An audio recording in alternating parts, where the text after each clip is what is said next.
Mesdames, Messieurs, bonjour et merci d'être encore en direct sur Info TV. Vous le savez, c'est dans le cadre de votre programme Espace Miné, 10h, 11h52. Nous balayons ce couloir en télévision au canal 6, mais également au canal 508 sur Canal Plus International. Vous êtes à pic sur Info TV, votre chaîne de télévision qui monte et qui monte encore. Et puisque nous sommes mardi, nous n'allons pas faillir à la règle. Nous parlerons de l'entrepreneuriat. Et ce matin, un thème important, un thème essentiel. Quelle est la différence entre l'entrepreneuriat de survie et cet autre entrepreneuriat? Et quelle est la différence entre la mentalité entrepreneuriale et maintenant la mentalité de survie? Voilà la problématique que nous allons poser sur votre table de discussion ce matin. Mais également, avant tout cela, on aura déjà accueilli TVB pour la quintessence de l'information paru en kiosque. Avant tout cela, vous aurez déjà eu votre dénonciation du jour qui restera ce fait de société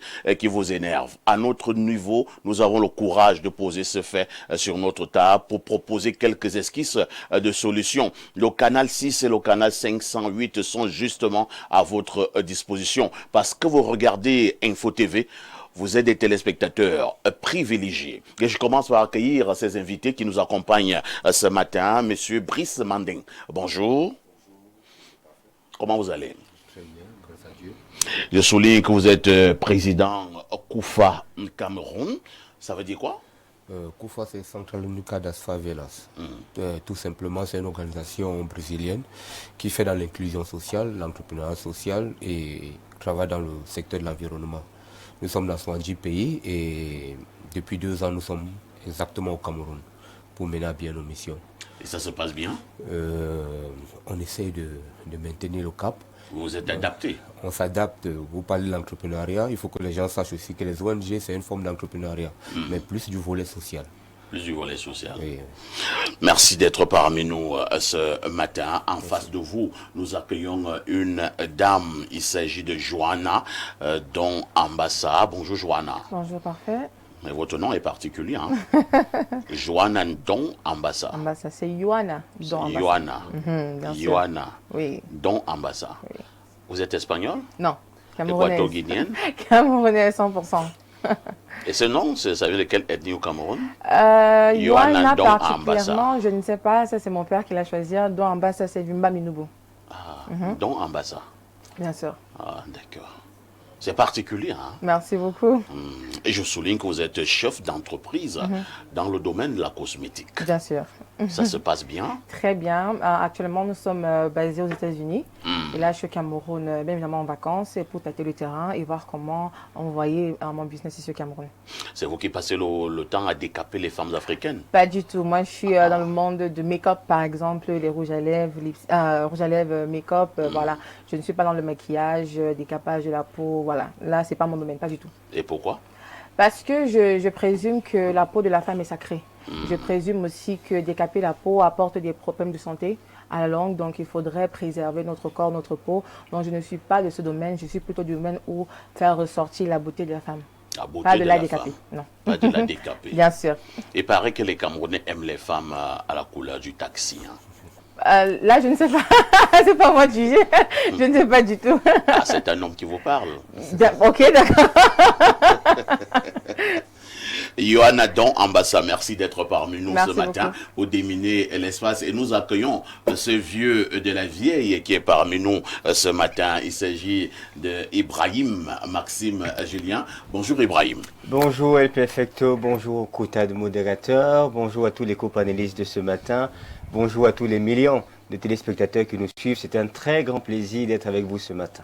Ça faisait longtemps que vous n'étiez plus passé par ici. Oui, tu sais que j'étais très surmené. Pas plus tard que la semaine dernière, j'étais du côté de Mbalmayo pour renforcer les capacités des cadres du Conseil économique et social, notamment sur des indicateurs pour booster leur niveau de performance.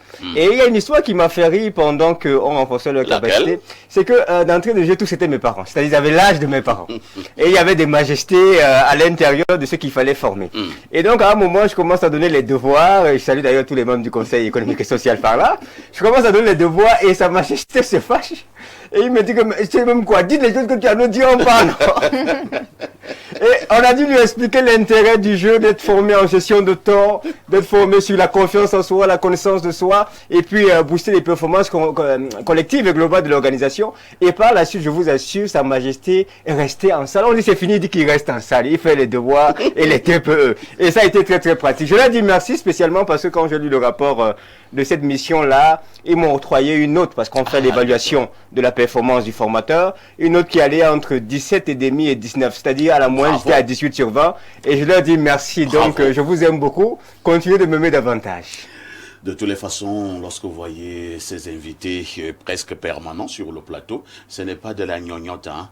Ce n'est pas de la plaisanterie, encore moins de la fanfaronnade. Donc, Ibrahim Maxime Julien, c'est une tête bien faite.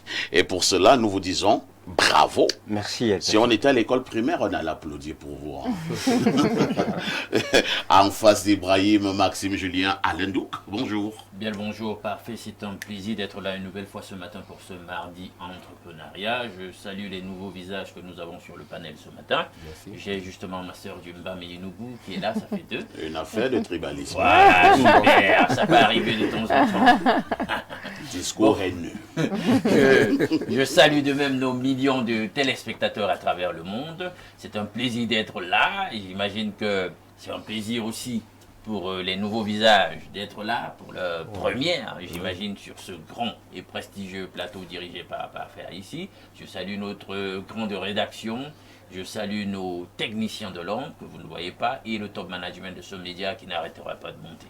Merci Alain Douk est encore attendu sur ce plateau. Parfait Ongene, conseiller régional du Sud. J'espère qu'il nous trouvera pour déminer l'espace. Dites-le aux autres, 10h, 11h52, ça se passe ici.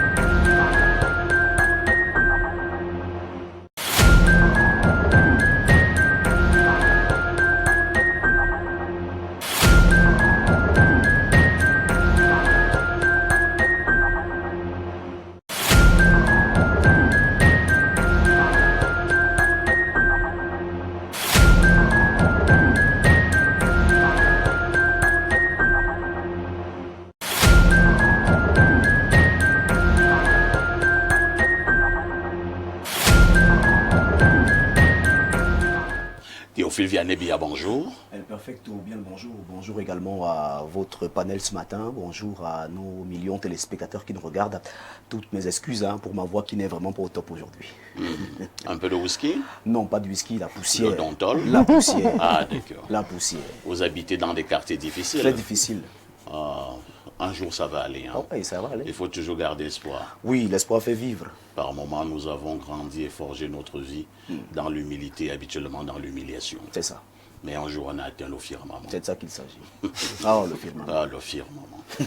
TVB. El Perfecto. Que disent les journaux? Les journaux qui sont disponibles en kiosque présentent pas mal d'actualités ce matin. Nous ouvrons avec le journal de la maison. Il s'agit bien sûr du journal Info Matin qui nous amène du côté de la région de l'Est pour parler donc du lancement de la onzaine de la jeunesse. Le journal de donne 20 titres en une. Lancement de la onzaine de la jeunesse. La solidarité gouvernementale exaltée à Gary Gombo. C'est bien sûr cette information qui barre la une de ce journal et qui est traitée en page 3 à la faveur de la cérémonie qu'il présidait ce 2 février dans la Bumba Ngoko, région de l'Est.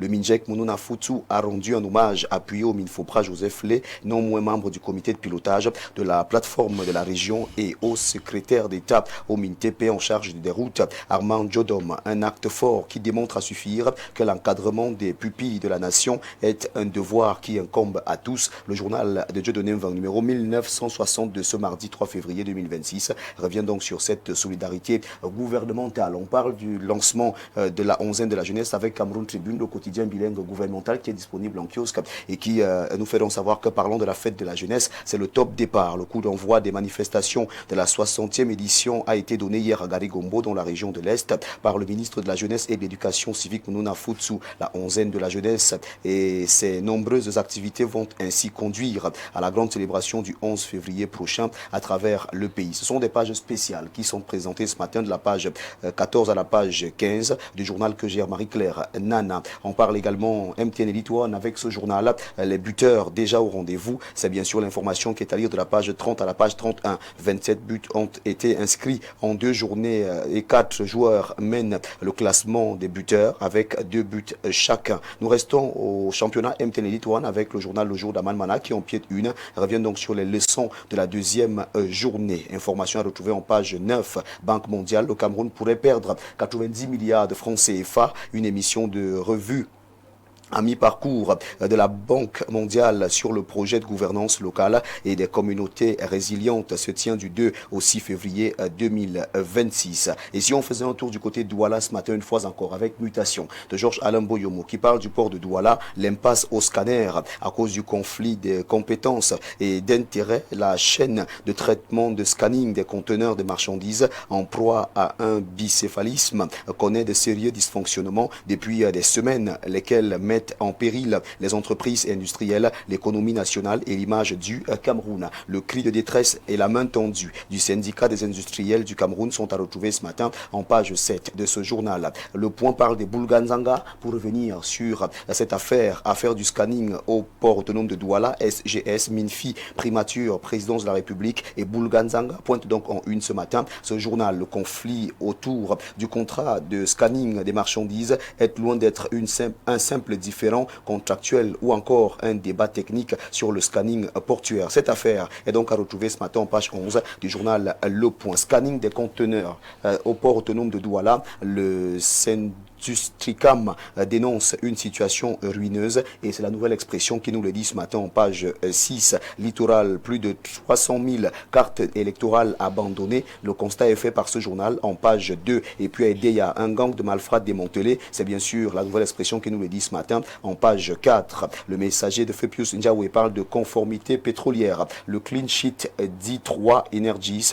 est donc présenté en page 3. Les analyses officielles réalisées au laboratoire de la Sonara confirme la bonne qualité des produits dits 3 Énergie, tandis que l'entreprise renforce l'approvisionnement national par une opération logistique inédite qui rebat les cartes dans un secteur sous forte pression concurrentielle. Et si on faisait un tour du côté de Touroua avec le journal de Guibaï Gatama qui revient donc sur cet affrontement, 5 morts dans des affrontements intercommunautaires. Cette information est à lire en page 3. Et à l'extrême nord, on nous parle de 99 enlèvements en 3 mois. Les statistiques sont à consulter ce matin au journal L'Œil du Sahel en page 5. Le Témoin nous amène du côté de Genève en Suisse pour parler de gouvernance mondiale de la santé. Quand Genève écoute l'Afrique, vice-président du conseil exécutif de l'OMS, le ministre camerounais de la santé publique ne se contente plus d'écouter. Il parle, tranche et oriente. À l'ouverture de la 158e session du conseil exécutif, le docteur Manaouda Malachi porte avec autorité les priorités sanitaires des 47 pays africains et rappelle au monde que l'Afrique entend désormais décider de son avenir sanitaire. Gazette d'Afrique nous permet de refermer cette revue de presse et parle ce matin de politique. Bichara Aboukar, au-delà du triomphe, l'exigence des résultats, c'est à retrouver en page 6. Le journal d'Arsène Na parle également de BGFI Bank, cap sur 2030, après un bilan record à Douala. Cette information barre la une de ce journal.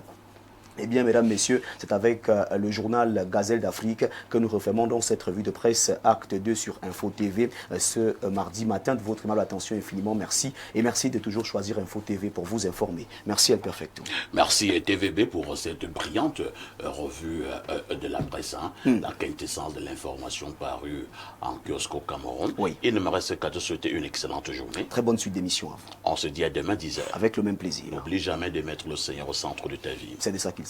10h, 11h52, c'est bien de regarder la télé.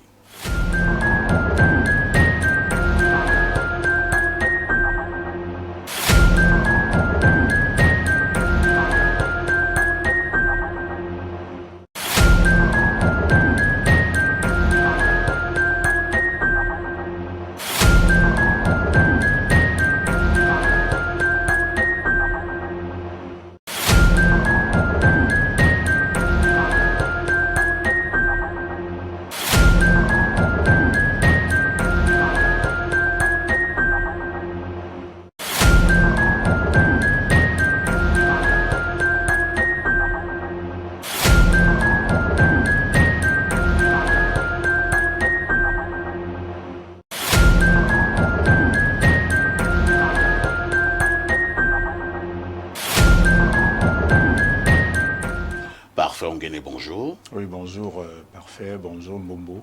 Parfait, salut Parfait. Oui, c'est Parfait, salut Parfait, mais surtout Parfait, salut son neveu. Oh ouais, c'est vrai, Voilà. c'est vrai. Non, mais c'est pas une affaire de famille ici. Pas du tout. C'est une affaire d'argument.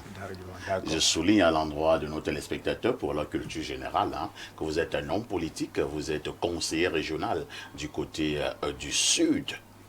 Comment se passe le conseil régional? Ce conseil régional du Sud.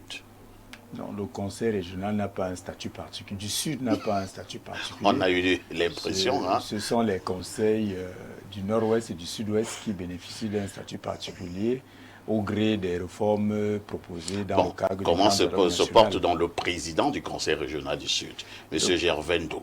Il continue sa démarche d'ancrage social, d'ancrage politique, d'ancrage local.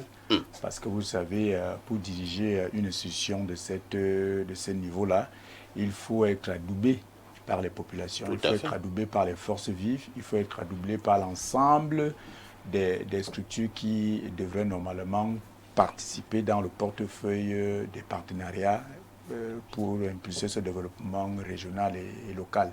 Dans le président, à ce moment, est en train de faire cette tournée. Il travaille sur sa feuille de route, sur les perspectives, en attendant la première session du Conseil régional du Sud qui va examiner un certain nombre de points soumis à son attention, à son analyse.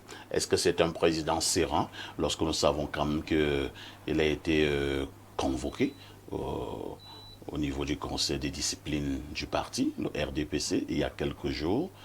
Le cœur bat, il a peur d'être sanctionné. Il faut faire le distinguo entre le président du Conseil régional du Sud, le Conseil régional du Sud et le RDPC.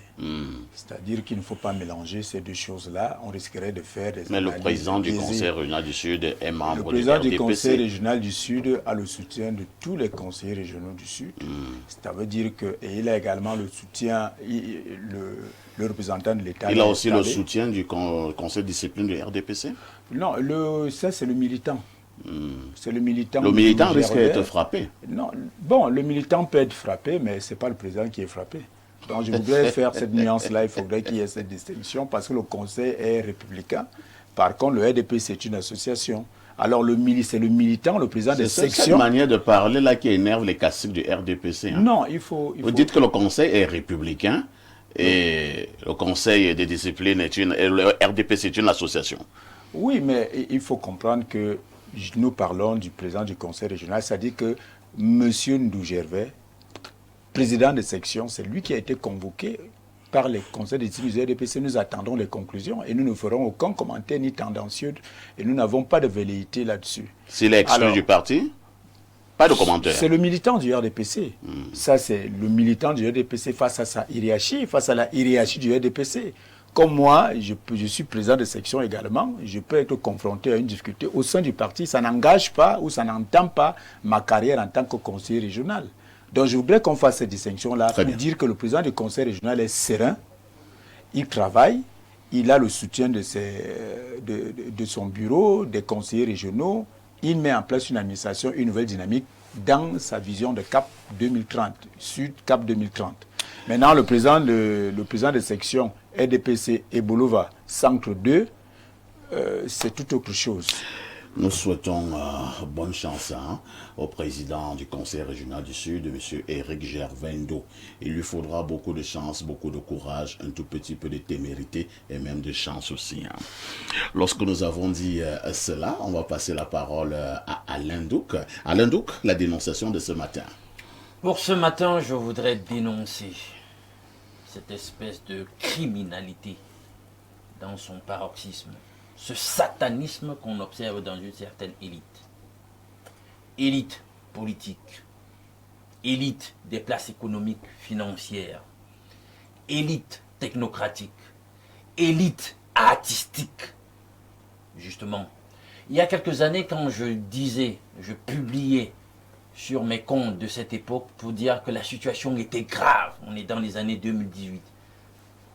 En réalité, les peuples du monde donnent un couperet au travers des élections à des gens qui viendront être simplement ceux qui vont les abattre. Parce qu'ils n'ont pas l'identité spirituelles et les allégeances de ceux à qui ils font confiance. L'affaire Epstein, Jeffrey, vient de nous ouvrir dans les yeux. Quelqu'un, sorti de, on ne sait pas trop où, milliardaire, il allait par-ci par-là en jet privé, et puis finalement il a développé un réseau d'acquaintances avec presque tout le monde dans l'élite internationale. Il organisait des soirées orgiaques où on enlève, on kidnappe des enfants, on va les torturer, on se livre à toute espèce de sévices sur eux, on abuse sexuellement d'eux, on les tue. Je me rappelle à l'époque, dans les années 2018, quand je parlais de ce genre de phénomène, je disais qu'ils organisent des soirées récréatives où on prend quelqu'un et on va le chasser comme s'il était un animal pour leur divertissement. Voilà à quoi le monde ressemble. Voilà le niveau de criminalité qu'on a dans le monde. Et ça vient de qui? Des gens qui sont supposés être des exemples. On se rend compte qu'il y a même jusqu'au royaume l'examen des mails, des échanges dans le cadre du dossier dit finalement Jeffrey Epstein. On se rend compte qu'il a des accointances même avec les familles royales, etc. Mêlées à cette histoire. Des sources disent qu'il aurait des accointances avec les services de barbouzerie. On cite notamment le Mossad et une autre source journalistique vient de citer le KGB. Donc, de toute façon, toute proportion gardée, on dira qu'il a des connexions avec des services de renseignement. Quelque part. Voilà à quoi ressemble le monde et c'est ce qu'il faut dénoncer. Si tel est le sommet, je me demande donc si ceux qui sont au sommet, c'est comme ça qu'ils se comportent. Mais attends, ils vont nous conduire où dans un gouffre? Alain Nouk, de manière très claire, vous dénoncez quoi? Je dénonce la criminalité de ceux qui gouvernent. Et on peut faire un chassé-croisé, même dans notre contexte, pour voir que les crimes rituels, nous le savions ici, puisque ça va un peu dans ce sens, étaient alimentés par une certaine élite. Ah ben, nous n'avons aucune preuve, hein. Nous n'avons aucune preuve de ce que vous dites. Merci Alain Douk pour votre dénonciation. Je passe d'abord la parole à Ibrahim Maxime Julien. Alors, quand Alain Douk était en train de parler pour dénoncer cela, je me demandais qu'est-ce qu'on peut faire, puisqu'il s'agit des rois, il s'agit des élites, il s'agit des champions. C'est vrai que le peuple a une responsabilité dans la mesure où quelquefois nous les désignons. Nous les désignons pour nous conduire. Mais la vérité est que le pouvoir a toujours eu un lien très poussé avec la spiritualité. Et qu'on le veuille ou qu'on ne le veuille pas, la spiritualité, ça marche beaucoup avec le sang. Ah bon? Ça marche beaucoup avec le sang. Le sang, c'est un peu comme le carburant des esprits ou des entités qu'on accepte de déployer. C'est en fait ça. Et moi, je suis chrétien et généralement, tu vois, même chez les chrétiens, il y a le sang. Nous-mêmes, pour nous protéger à un certain niveau, dans une dimension spirituelle, on prend du sang. Quand on va à l'église, on dit voici mon corps, voici mon sang. Prenez ça, buvez en mémoire de moi. Tu penses que tu bois quoi? On boit du sang à l'église. Ben, tu bois, dans la dimension spirituelle, c'est du sang que tu es en train de boire. Même si c'est le jus naturel ou le corps de Christ, etc. Ce que vous dites là est dangereux. C'est très grave. C'est un fait. Non, c'est pas un fait. C'est un très fait. grave. Je prends un exemple. C'est une déformation. Je prends un exemple assez simple. Il y a la représentativité des choses sur le plan physique, il y a la représentativité des choses sur le plan spirituel. Tout à fait. Et autant vous voyez les mystiques qui sont du côté du royaume ténébreux aller faire des sacrifices, boire du sang liquidé, c'est parce qu'ils activent des entités, des dominations pour travailler pour eux et avoir un contrôle sur la population qui est présente là. Et autant ce principe de la vertu du sang est présent dans le secteur de la lumière, autant il est présent dans le secteur des ténèbres. Donc ce que moi je peux dire, effectivement, l'interpellation qu'il fait, c'est peut-être que le commun des mortels commence à réfléchir un tout petit peu et à se poser des questions sur les choix que nous faisons souvent, sur l'analyse des profils que nous validons et sur les personnes que nous recommandons pour nous diriger. J'ai lu un jour, au niveau de la Bible, je ne sais pas si j'avais bien lu, où c'était l'un des derniers rendez-vous de Jésus avec ses apôtres. Il leur disait, prenez ceci, buvez-en tous, ça c'est la coupe de mon sang, vous ferez cela en mémoire de moi. Le sang de l'alliance nouvelle et éternelle sera versé pour vous. J'ai lu ça quelque part. Je ne maîtrise plus la page de la Bible en question, mais j'avais lu un truc. Non, moi je pense que quand la Bible dit sang, c'est sang. Où Jésus demandait à ses apôtres de boire son sang. Bon, Mais il faut non. dire que sur le plan physique, c'était pas le sang d'un humain qu'on était en train de boire. Hein. Moi, j'ai dit ce que j'avais lu. Oui, bon, voilà. Bon, maintenant, si mon maître, l'école primaire, n'était pas bon, faut m'expliquer que sang signifie ceci. Moi, je sais m'en- que sang, je vais m'en le sang. prendre, je vais m'en prendre au maître de mon école primaire. Le sang veut dire quoi? Le sang veut dire le sang. Sinon, qu'est-ce qu'ils disent quoi? Et sinon, on n'aurait pas mis cette expression-là. Moi, c'est ce que j'ai lu aussi. Donc, vouloir lui expliquer que le sang là n'était plus le sang, moi, je ne sais plus ce que c'est finalement. On va passer la parole à Brice Manding. Hein? Brice Manding. La dénonciation de ce matin est forte. Hein? Certains qui dirigent ce monde sont englués dans des choses graves.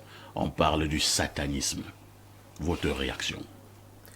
Oui, c'est très complexe, mais on ne sait plus quoi penser parce que c'est quelque chose qui n'anime pas réellement la motivation de pouvoir avancer.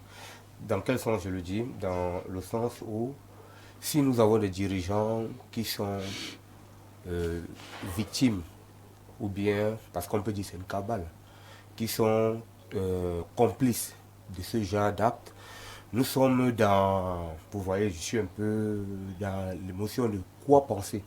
Comment le monde il va avancer? On n'a pas d'argument. Parce qu'il faut être honnête, monsieur Parfait. Trouver un argument pour ce genre d'acte, on ne peut pas l'imaginer. Pour la torture des enfants, pour la torture de l'être vivant. On dit que parfois on prend une fillette, on la torture, elle est abusée sexuellement. C'est très choquant. Jusqu'à ce que mort s'en suive. Oui, c'est très choquant. Moi, j'arrive à en parler parce que... Et à côté, il y en a qui boivent Justement. et qui chantent et qui sont contents. Ils sont en extase. Justement. C'est pas de pratique, c'est des pratiques qui nous dépassent. Mais c'est pas fait. On ne peut pas trouver d'argument à ce genre de satanisme. Parce que le monde, malheureusement, comme le monsieur à côté, monsieur Ibrahim disait, le monde, malheureusement, est victime de cela. Et moi, je fais plutôt une conscientisation aux jeunes qui veulent l'entrepreneuriat, parce qu'on reste un peu dans le thème, l'entrepreneuriat facile. Accéder pour qu'on les appelle tout de suite PDG. Ils ont dans le réseau, ils ne savent pas comment en sortir après. Ils savent justement, d'autres proposent, parce qu'aujourd'hui, il y a quelque chose de plus satanique qu'on néglige dans le monde, qu'on appelle quoi? TikTok. TikTok aussi est satanique? À partir de minuit, ceux qui sont plus curieux vont voir ils appellent ça des lives, où il y a des lives à rituels, il y a des lives sexuels, il y a des lives de drague, et il y a des lives parfois kémiques, politiques, sauf que ça crée une connexion avec beaucoup d'énergie que les gens négligent et que les gens ne savent pas comment ça absorbe. C'est pour ça que tout le monde a le tic du téléphone. Vous allez voir, la nouvelle génération des technologies a créé ce qu'on appelle une dépendance au tic de la technologie. Donc beaucoup de gens utilisent aujourd'hui la communication comme moyen d'assouvissement. C'est une forme de secte. Tout ce qui assouvit l'homme, qui crée la dépendance, qui crée ce vice de faire des choses qu'on n'imagine pas. Je pense que le satanisme devient petit à côté de cela. Comment on se retrouve avec nos jeunes filles, nos jeunes sœurs qui dansent à moitié nues dans les réseaux? Comment on se trouve dans la promotion des grandes loges, je ne vais pas citer les noms ici, dans les réseaux? Et qui sont plus consommateurs de tous ces réseaux? C'est la tranche de 15 ans à 19 ans. Parce que, monsieur Parfait, vous êtes déjà un homme averti, vous avez déjà fait un pas de votre vie. Il y a des choses que vous pouvez dire oui et que vous ne pouvez pas dire non. Sauf que malheureusement, d'autres sont victimes par leur propre volonté, par leur propre naïveté ou par l'environnement. Très bien. Merci, Brice. Je passe la parole à Parfait Onguéné, qui est un homme politique très averti. Parfait Onguéné, nous parlons là des siècles de pouvoir. Et vous qui aspirez à diriger, parce que quand on est un homme politique, on aspire à diriger. Là, on accuse certains dirigeants ce matin qui se lancent dans des choses peu orthodoxes, qui se lancent dans des choses horribles, qui sont obligés de verser du sang. Votre réaction? J'avais parcouru un ouvrage que j'avais lu avec délectation. L'ouvrage était intitulé « La trahison de l'élite ». Et lorsque vous lisez ce document, vous allez vous rendre compte de ce que l'élite en réalité fait au nom de sa position de pouvoir, au nom de sa position d'influence. Et après, dans la conclusion de cet ouvrage, on nous parlait de la faillite de l'élite. Ça veut dire, lorsqu'on parle de la faillite de l'élite, on parle de la crise de l'élite. Quand il y a une crise de l'élite, on va effectivement assister à ce genre de déviance qui se normalise, alors que ce sont des faits qui ne devraient pas en réalité participer à la régulation de la société en général. Mais voyez-vous, il y a que, ça avait déjà été pensé par certaines personnes averties, on créait ce qu'on appelle les écoles des élites depuis l'école maternelle. C'est-à-dire qu'il y avait une certaine catégorie de personnes qui y avaient accès et à qui on enseignait en réalité les mécanismes qui devraient vous amener à conduire les affaires de la société à travers vos comportements, votre moralité et tout le reste. Vous allez voir, ça se joue, on assiste par exemple à ça dans les grandes familles royales où le prince, un peu comme au Maroc, on voit le jeune prince qu'on prépare à devenir roi. C'est-à-dire que c'est toute une école. Et dans cette école, on vous enseigne des restrictions, on vous enseigne un certain nombre de choses. Mais il paraît également que dans ces écoles, on leur enseigne aussi beaucoup de satanisme.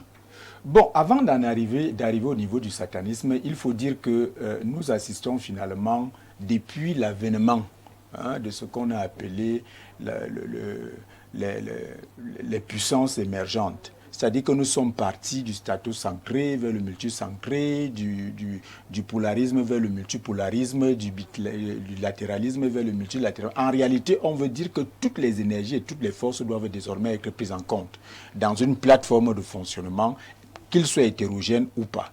Alors, ça fait qu'il y a des impréparés qui accèdent à des positions d'influence et qui viennent expérimenter les insuffisances morales, psychologiques et autres dans la société au nom du pouvoir de l'argent qu'ils ont ou du pouvoir de décision qu'ils ont. Ce sont en réalité des impréparés. Mais cela ne jette pas l'anathème complètement sur l'élite en général.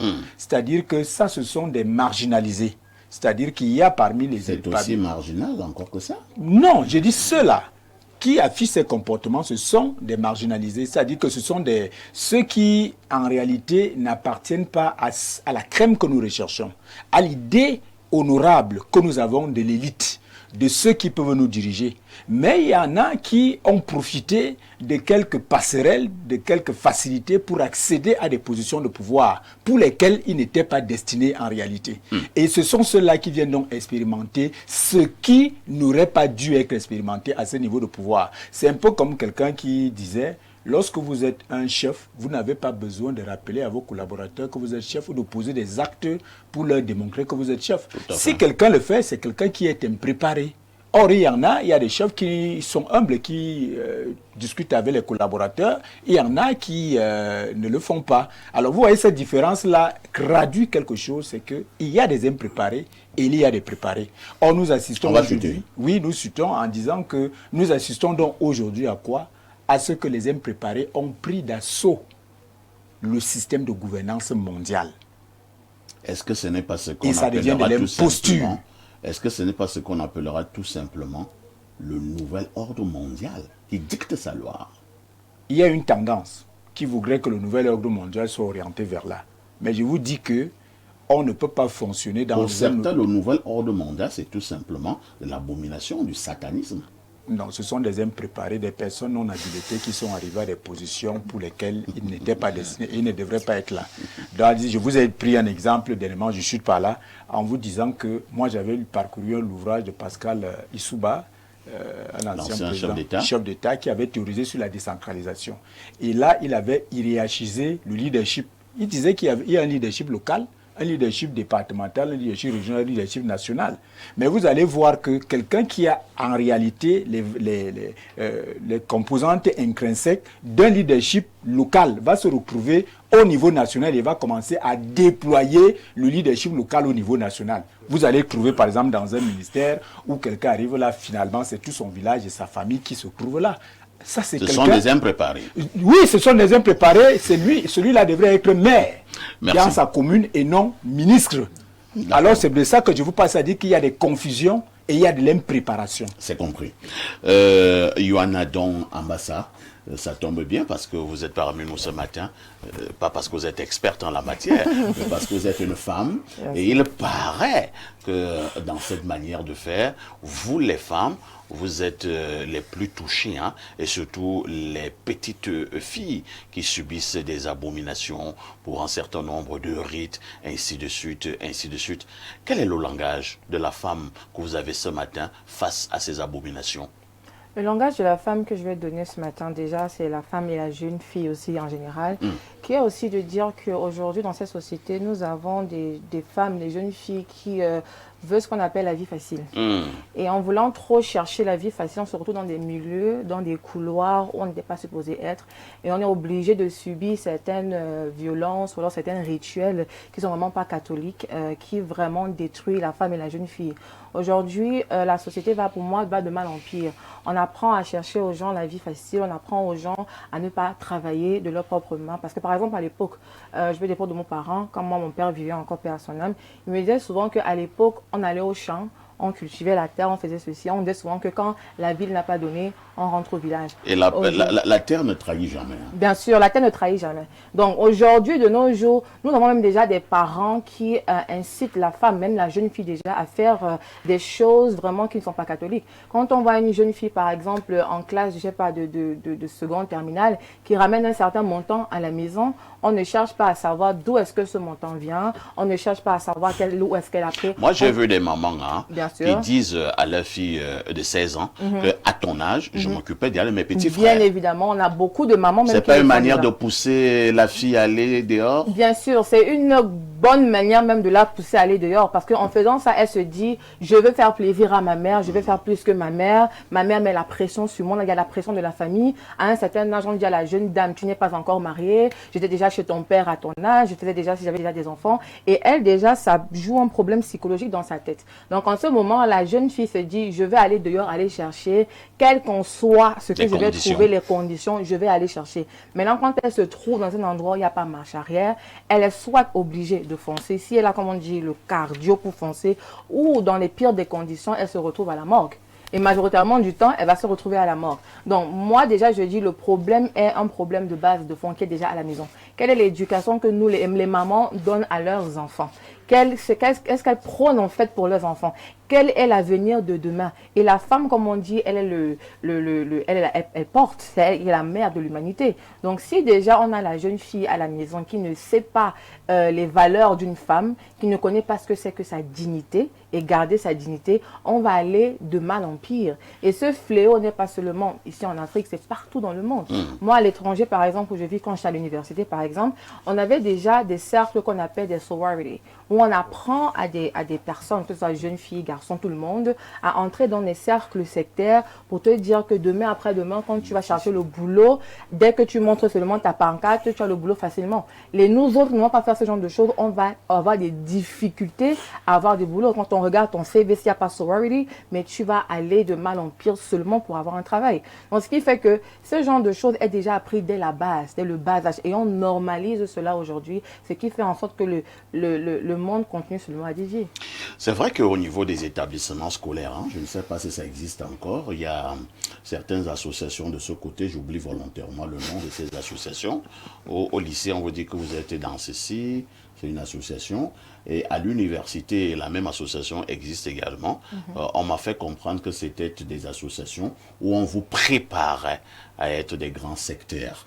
J'ai oublié volontairement le nom de ces associations. Alors, Alain Douk, vous le dénonciateur, est-il possible d'être un grand dirigeant dans ce monde sans forcément passer par ces abominations, sans forcément passer par le sang? Tout d'abord, je vais récuser avant de répondre quelque chose de scandaleux qui a été dit. Et je tiens à dire aux gens, le monde de science n'est bon pour personne. Et quand on ne sait pas, autant avoir l'humilité de ne pas dire certaines choses. Je lis dans Genèse 9, à partir du verset 4e. Seulement, vous ne mangerez aucune viande avec son sang. Vous allez dans Lévitique 11, Lévitique 17, vous trouvez des passages qui interdisent la manipulation du sang dans la Bible. On ne peut pas arriver au Nouveau Testament, la même personnalité qui a dit dans la première alliance, ne mangez pas du sang, et on dit que ce qu'il dit dans le Nouveau Testament, il est en train d'enjoindre les gens de manger de sa chair, de boire de son sang. Donc quand Jésus prend comme ça, machotte, le pain sans levain, machotte, quand il dit, prenez ceci, c'est mon corps. Le monsieur, tu as un scandale si en tant que chrétien, c'est comme ça que tu comprends ça. Un vrai scandale. On doit comprendre ça comment? Le langage biblique, à certains niveaux, est symbolique. Quand vous avez la première alliance, l'encens dans le lieu très saint symbolise la prière. La cuve d'airain au niveau du parvis symbolise le baptême avec son nom, etc. C'est un scandale. Maintenant, est-ce que Jésus a demandé de manger son corps? Je dis bien. Est-ce que Jésus a demandé de boire son sang? Le langage. Il a même dit que vous ferez cela en mémoire de moi. Parfait. Justement, le mot mémoire. Hein? En araméen, quand on utilise le verbe zakor, quand on parle de mémoire, mémorial, se souvenir, justement. Est-ce que dans la Bible, on ne dit pas que c'est ce sang qui est venu sauver le monde? Est-ce que je peux répondre?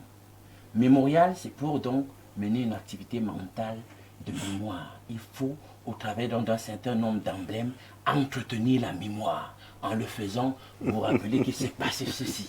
Est-ce que je suis clair? Aussi simple que ça. D'accord, on va évoluer. Voilà. Maintenant, je reviens à ce qui nous intéresse. Ce qui nous intéresse, c'est l'affaire Jeffrey et le satanisme, la criminalité transnationale. S'il faut dire un truc, c'est qu'on se rend compte en réalité, les gens à qui nous donnons mandat pour gouverner sont la première mafia. Aussi simple que ça. Et c'est atroce de le constater. Plus de 1000 mineurs séquestrés, violés, torturés, etc. Des meurtres sans nombre. Un réseau international de criminalité. Et encore que, là je ne suis pas d'accord avec toi, parfait, de ce côté-là. Les faits, pour ce que moi j'ai étudié jusqu'à présent, les faits démontrent, et là je vais donc embrayer là pour répondre au deuxième parfait, les faits montrent en réalité que c'est la majorité. La métastase est à un tel point aussi. C'est un cancer généralisé. C'est-à-dire que les vrais leaders, qui pourraient être donc ceux que tu voulais promouvoir tout à l'heure dans ton propos, ils n'arrivent pas à se retrouver parce que c'est un océan d'immoralité qui les environne. Et on prend même des dispositions pour que vous n'arriviez pas à certains échelons de décision sans vous être compromis. C'est ça le problème. À tel enseigne que pour arriver donc dans les hautes sphères où il faut changer la donne, où il faut apporter la lumière, on a tout fait pour verrouiller. C'est difficile.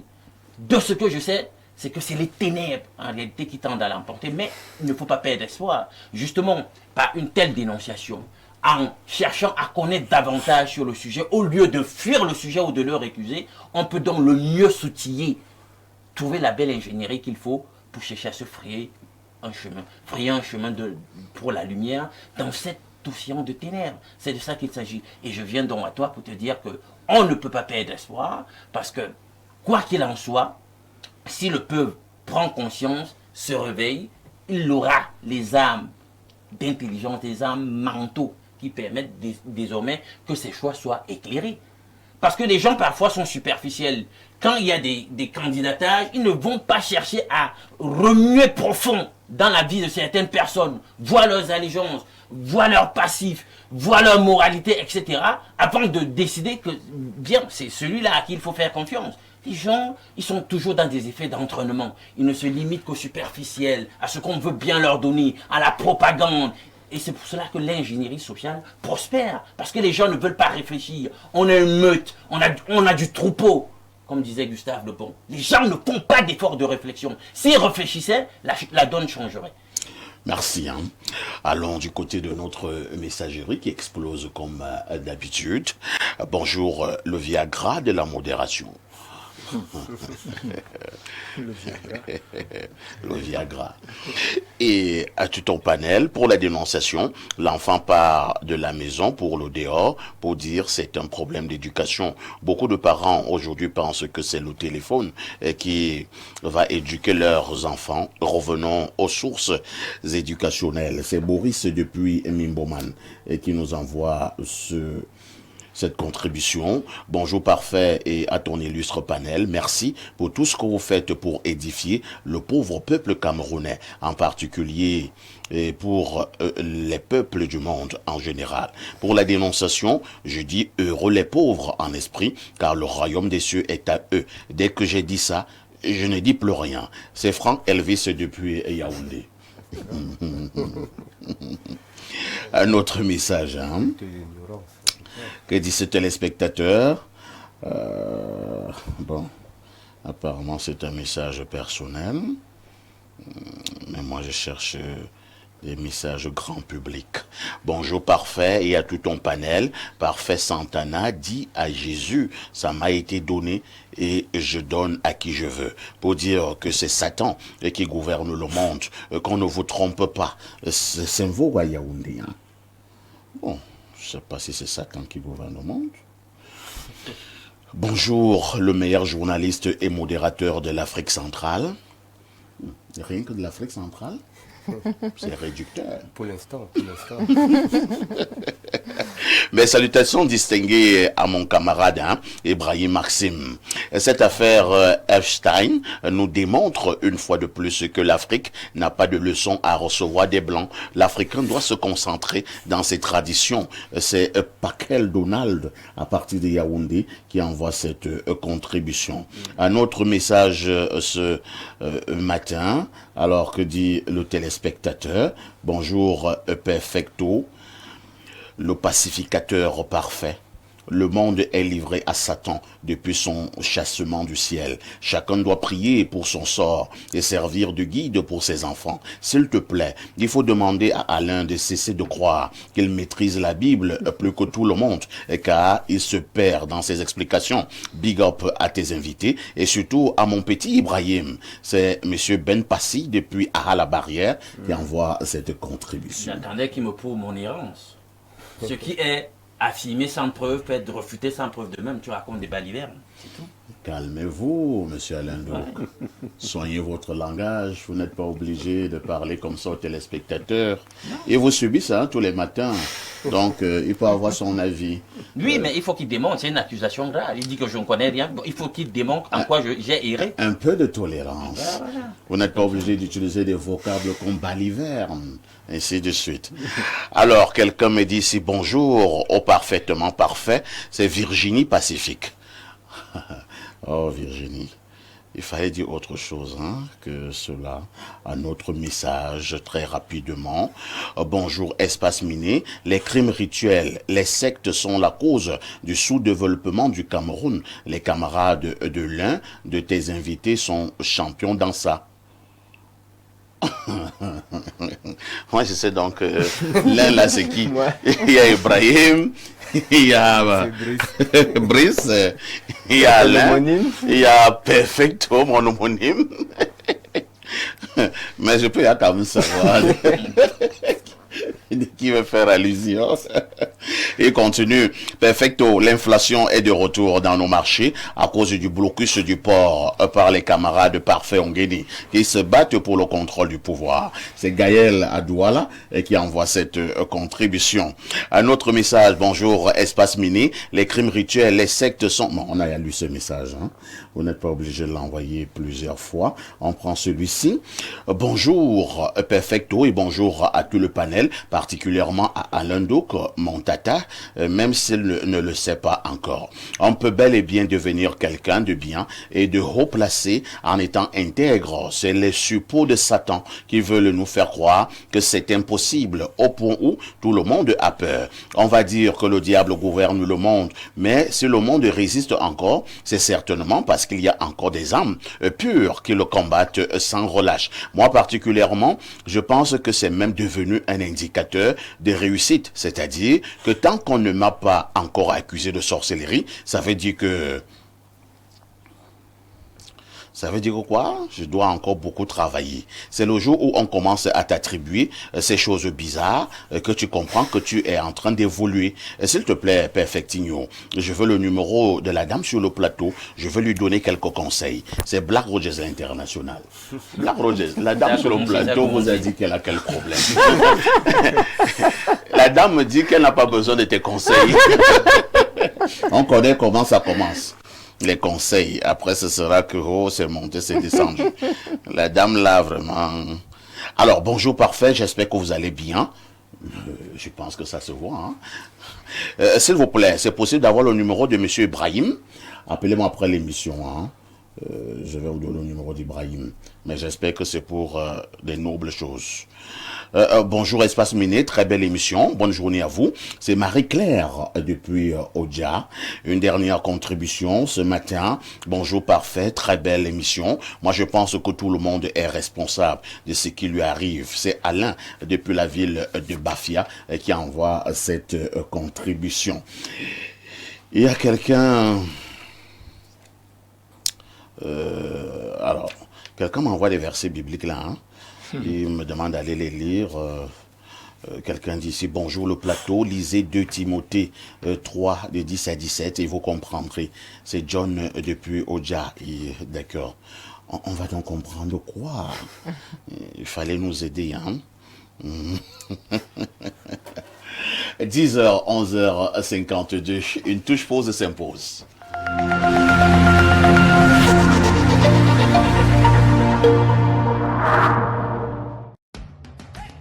79 42 00. Email event@avoisa.org. When Africa mobilizes for water and sanitation, Cameroon leads the way. Under the high authority of His Excellency Paul Biya, President of the Republic of Cameroon, Yaoundé is hosting a pivotal event for the future of the continent. From February 9th to 13th, 2026, the Yaoundé Conference Center will host the 23rd International Congress and Exhibition of the African Water and Sanitation Association. This major event is themed Water and Sanitation for All, Bold Actions for Africa.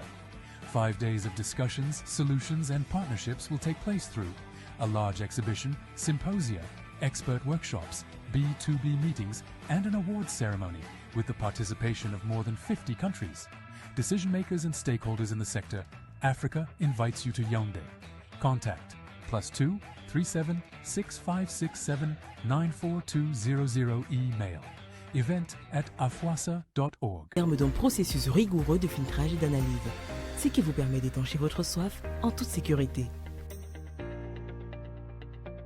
Buvez l'eau minérale Bonis, buvez la vie.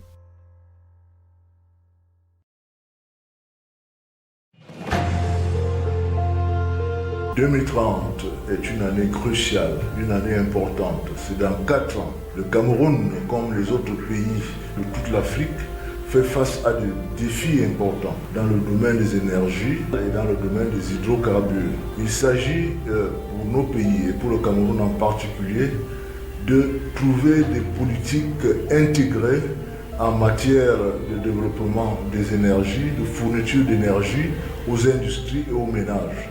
Il s'agit également en matière d'hydrocarbures d'assurer l'exploitation de cette ressource primordiale, sa transformation et son utilisation dans le développement de l'industrie chimique et pétrochimique en particulier. Nous avons donc créé Oleum System Consulting, ce cabinet d'expertise qui a pour objectif de conseiller en matière stratégique les États, les acteurs industriels dans les projets de développement concernant ces secteurs. Après une longue carrière de plus de 30 ans, j'ai acquis donc une certaine expérience et j'ai décidé de m'associer à d'autres experts professionnels pour nous mettre ensemble et tous réfléchir et conseiller donc les États et les acteurs industriels.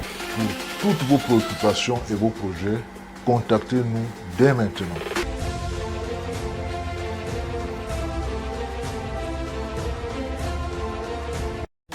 Bienvenue au Welcome Gardens Hotel. Ici, chaque instant est une invitation à l'évasion. Niché au cœur de soi, à quelques minutes de l'université de Yaoundé 2, le Welcome Garden Hotel vous ouvre les portes d'un lieu où la nature et l'élégance se rencontrent. Réveillez-vous dans une chambre raffinée, baignée de lumière et pensée pour votre confort. Promenez-vous dans nos allées verdoyantes et plongez dans notre piscine géante à 2 bassins. Côté affaires, nos salles modernes de séminaires et de réunions offrent bien plus qu'un cadre de travail. Elle stimule vos idées et sublime vos rencontres professionnelles. Côté célébration, nos somptueuses salles de mariage et de réception transforment vos moments précieux en souvenirs éternels. Côté bien-être, laissez-vous choyer dans notre institut de beauté. Évacuez le stress dans notre salle de sport, puis détendez-vous au sport bar autour d'un cocktail, d'un tournoi de billard ou d'une soirée after work. Chaque détail du Welcome Garden Hotel respire hospitalité et raffinement. Ici, tout est pensé pour que vous vous sentiez ailleurs, mais mieux que partout ailleurs.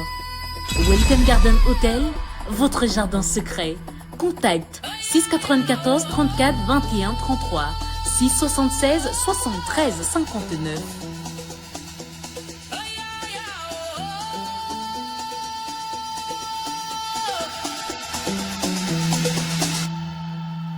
Jusqu'où iriez-vous pour soigner votre apparence vestimentaire? Avec les Jeans Collections, demeurez dans la classe et poussez les limites de votre élégance. La marque déposée les Jeans Collections vous propose des chaussures ultra chic, fabriquées à base de peau et de cuir de haute qualité. Les Jeans Collections, c'est aussi la combinaison idéale du style et du confort grâce à ses vêtements haut de gamme, tenues traditionnelles et d'apparat. Et ce n'est pas tout. Les Jeans Collections marque de son empreinte dans la production industrielle des tenues de classe, sport et des chaussures scolaires. Rendez-vous dans nos showrooms Douala, Aqua et Bonapriso, Yaoundé, Bastos, face église orthodoxe. Contact 653 66 58 20 699 94 02 81 696 20 64 71. Email event@avoisa.org. La nature au service du bien-être. Mesdames et messieurs, résidents ou de passage à Yaoundé, la solution à vos problèmes de santé se trouve au complexe Viroplante Cameroun. Chez Dr Pelingo, le spécialiste du traitement à base de plantes et des écorces, qui vous offre une variété de produits 100% naturels, zéro additif chimique, tout type de produits adaptés à chaque maladie. Tenez par exemple le Virofort, réduit le processus d'inflammation de la prostate chez l'homme. Garlic Drink détruit également toute forme de verre. La Demésia, utilisée depuis plus de 2000 ans par les Chinois pour traiter la fièvre et le paludisme. Femal Anatomie, pour traiter les maladies compliquées de l'anatomie de la femme. Naxia africain, votre antibiotique, antifungal, antiviral, anti-inflammatoire, antipaludique. Nous consultons tous les jours, de lundi à samedi, de 8h30 à 18h30. Complexe Viroplante Cameroun, centre de recherche et d'exposition en plantes médicinales. Situé au collège Elohim, petit village Mbankolo. Contact téléphone 677 74 96 71 696 22 14 93.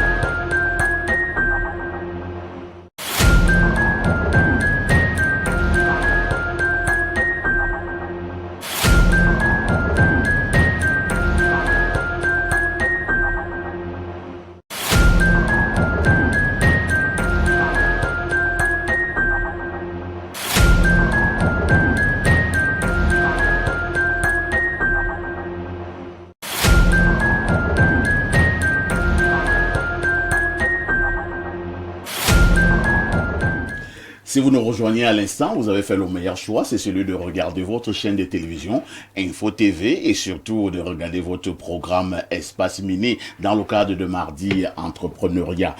Ce matin, nous vous le disons en ouverture, nous parlons de la mentalité entrepreneuriale contre la mentalité de survie. Pourquoi beaucoup entreprennent mais stagnent? Je vais d'abord passer la parole à Ibrahim, à Maxime Julien. Ibrahim, vous nous plantez un tout petit peu le décor. D'accord, merci El Perfecto pour la parole qui me permet de planter le décor. En fait, cette thématique, c'est le nerf de la guerre à l'heure actuelle. La mentalité entrepreneuriale contre la mentalité de survie. Lorsque vous réalisez que 90% des emplois ou des unités économiques qui sont créées au Cameroun sont dans l'informel, vous devez comprendre qu'en réalité, il y a quelque chose qui bug. Quand vous comprenez qu'il y a près de 3,7 millions, selon les données du MINMESA, d'unités économiques qui sont dans l'informel contre seulement 600 000 qui sont dans le formel, vous comprenez qu'il y a un réel problème. Et pourquoi est-ce qu'on a autant de personnes dans l'informel et on a peu de personnes dans le formel? Dans l'informel, en réalité, on dit entreprenez, mais les gens qui entreprennent, ils n'entreprennent pas vraiment, ils survivent.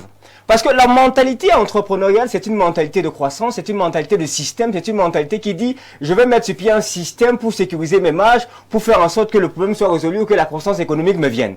Mais la mentalité de survie, c'est que gars, il faut que j'ouvre ma boutique, que je fasse ceci, je puisse gérer ma femme, je puisse faire la cotisation, je puisse contribuer au conçu de ma maison. Et dans ce système de pensée mentale là, où on a en réalité plus de 60% d'entrepreneurs au Cameroun qui sont focalisés sur la « gars, j'ai mes problèmes, ils veulent le cash maintenant et là maintenant », fait en sorte qu'en réalité, on n'a pas autant d'entrepreneurs qu'on le croit.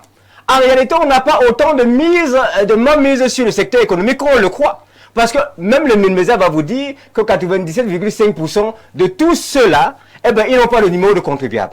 Autrement dit, ils ne contribuent pas à faire en sorte qu'on puisse avoir de l'argent pour construire les routes, etc.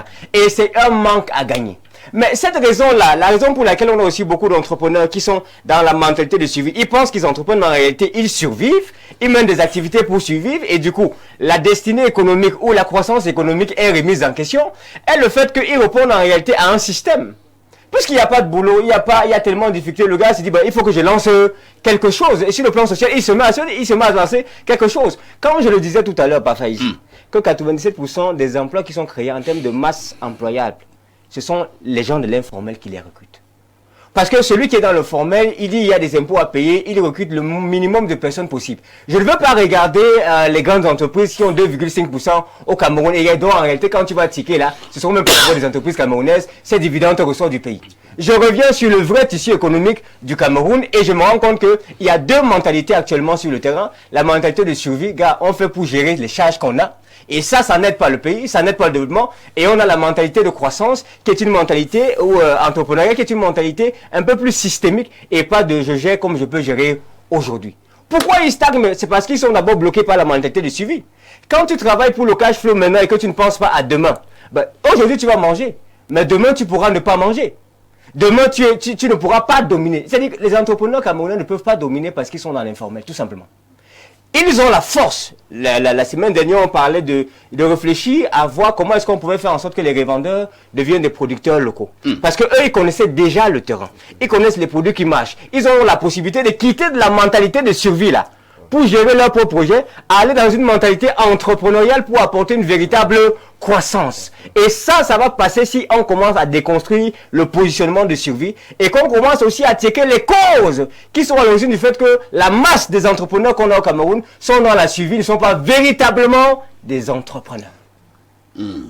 Merci. Voilà. Merci Ibrahim, Maxime Julien. C'est une révélation forte. La masse des entrepreneurs que nous avons au Cameroun ne sont pas des véritables entrepreneurs. Ils sont dans l'entrepreneuriat de survie. Ils survivent. Et Ibrahim a bien expliqué ce qu'il entendait par entrepreneuriat de survie. Alors, moi, je voudrais poser une question à Brice Mandenke également, dans les ONG, dans l'entrepreneuriat, dans l'environnement, pour essayer un peu de comprendre comment sortir progressivement de l'entrepreneuriat de survie pour la mentalité entrepreneuriale. Oui, je veux continuer dans la même philosophie. En fait, l'entrepreneuriat au Cameroun, c'est un échappatoire. Il faut qu'on le sache déjà. Ah bon? Oui, justement parce que les gens ont cette peur du chômage. Et la peur du chômage vient de... Vous allez voir la majorité des entrepreneurs font des métiers dans l'entrepreneuriat qu'ils n'ont pas appris à l'école. Tout à fait. Ça, on néglige, c'est-à-dire ils n'ont pas la formation adaptée. Et quand ils entrent dans ce métier et ça leur réussit, ils deviennent des coachs personnels de la chose ou bien autre chose. Ce qui fait que la déformation de l'apprentissage continue à expirer. Qu'est-ce qu'on fait? Il faut qu'on sache d'abord que l'entrepreneuriat, c'est simple. Dans le marketing, on dit c'est l'offre et la demande. Qu'est-ce que vous proposez au marché? Qu'est-ce que le marché demande?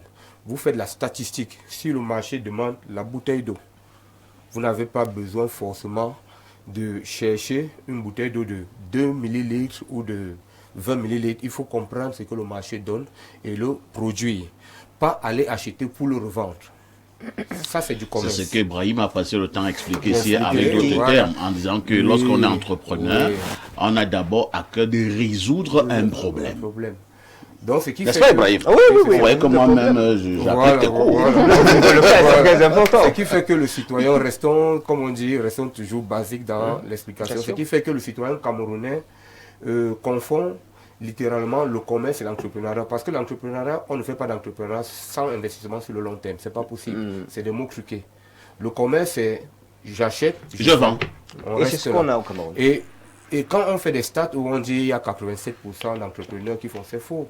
En fait, il y a 87% de commerçants qui se retrouvent avec un numéro de commerce en tant que chef d'entreprise, homme d'affaires, PDG. Oh, c'est des abus. Parce que, en fait, si nous revenons sur l'aspect du marché, si on sort tout de suite, vous allez voir le premier magasin qu'on va voir. Prenons un peu les shopping chez les femmes. Elles aiment bien faire les magasins de shopping. La majorité des magasins de shopping, par exemple, coûtent 300 000 le mois, le loyer. Quel est le pourcentage de chance de vendre une robe de 300 000 par mois au Cameroun, niveau de vie? Voilà la première question qu'un entrepreneur se pose. Il se dit, le loyer ici ne sera pas rentable.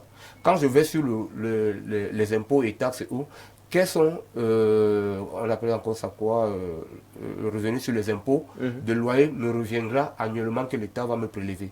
Quand vous avez fait les deux parenthèses, vous comprenez qu'il ne peut pas avoir bénéfice sur la prospérité.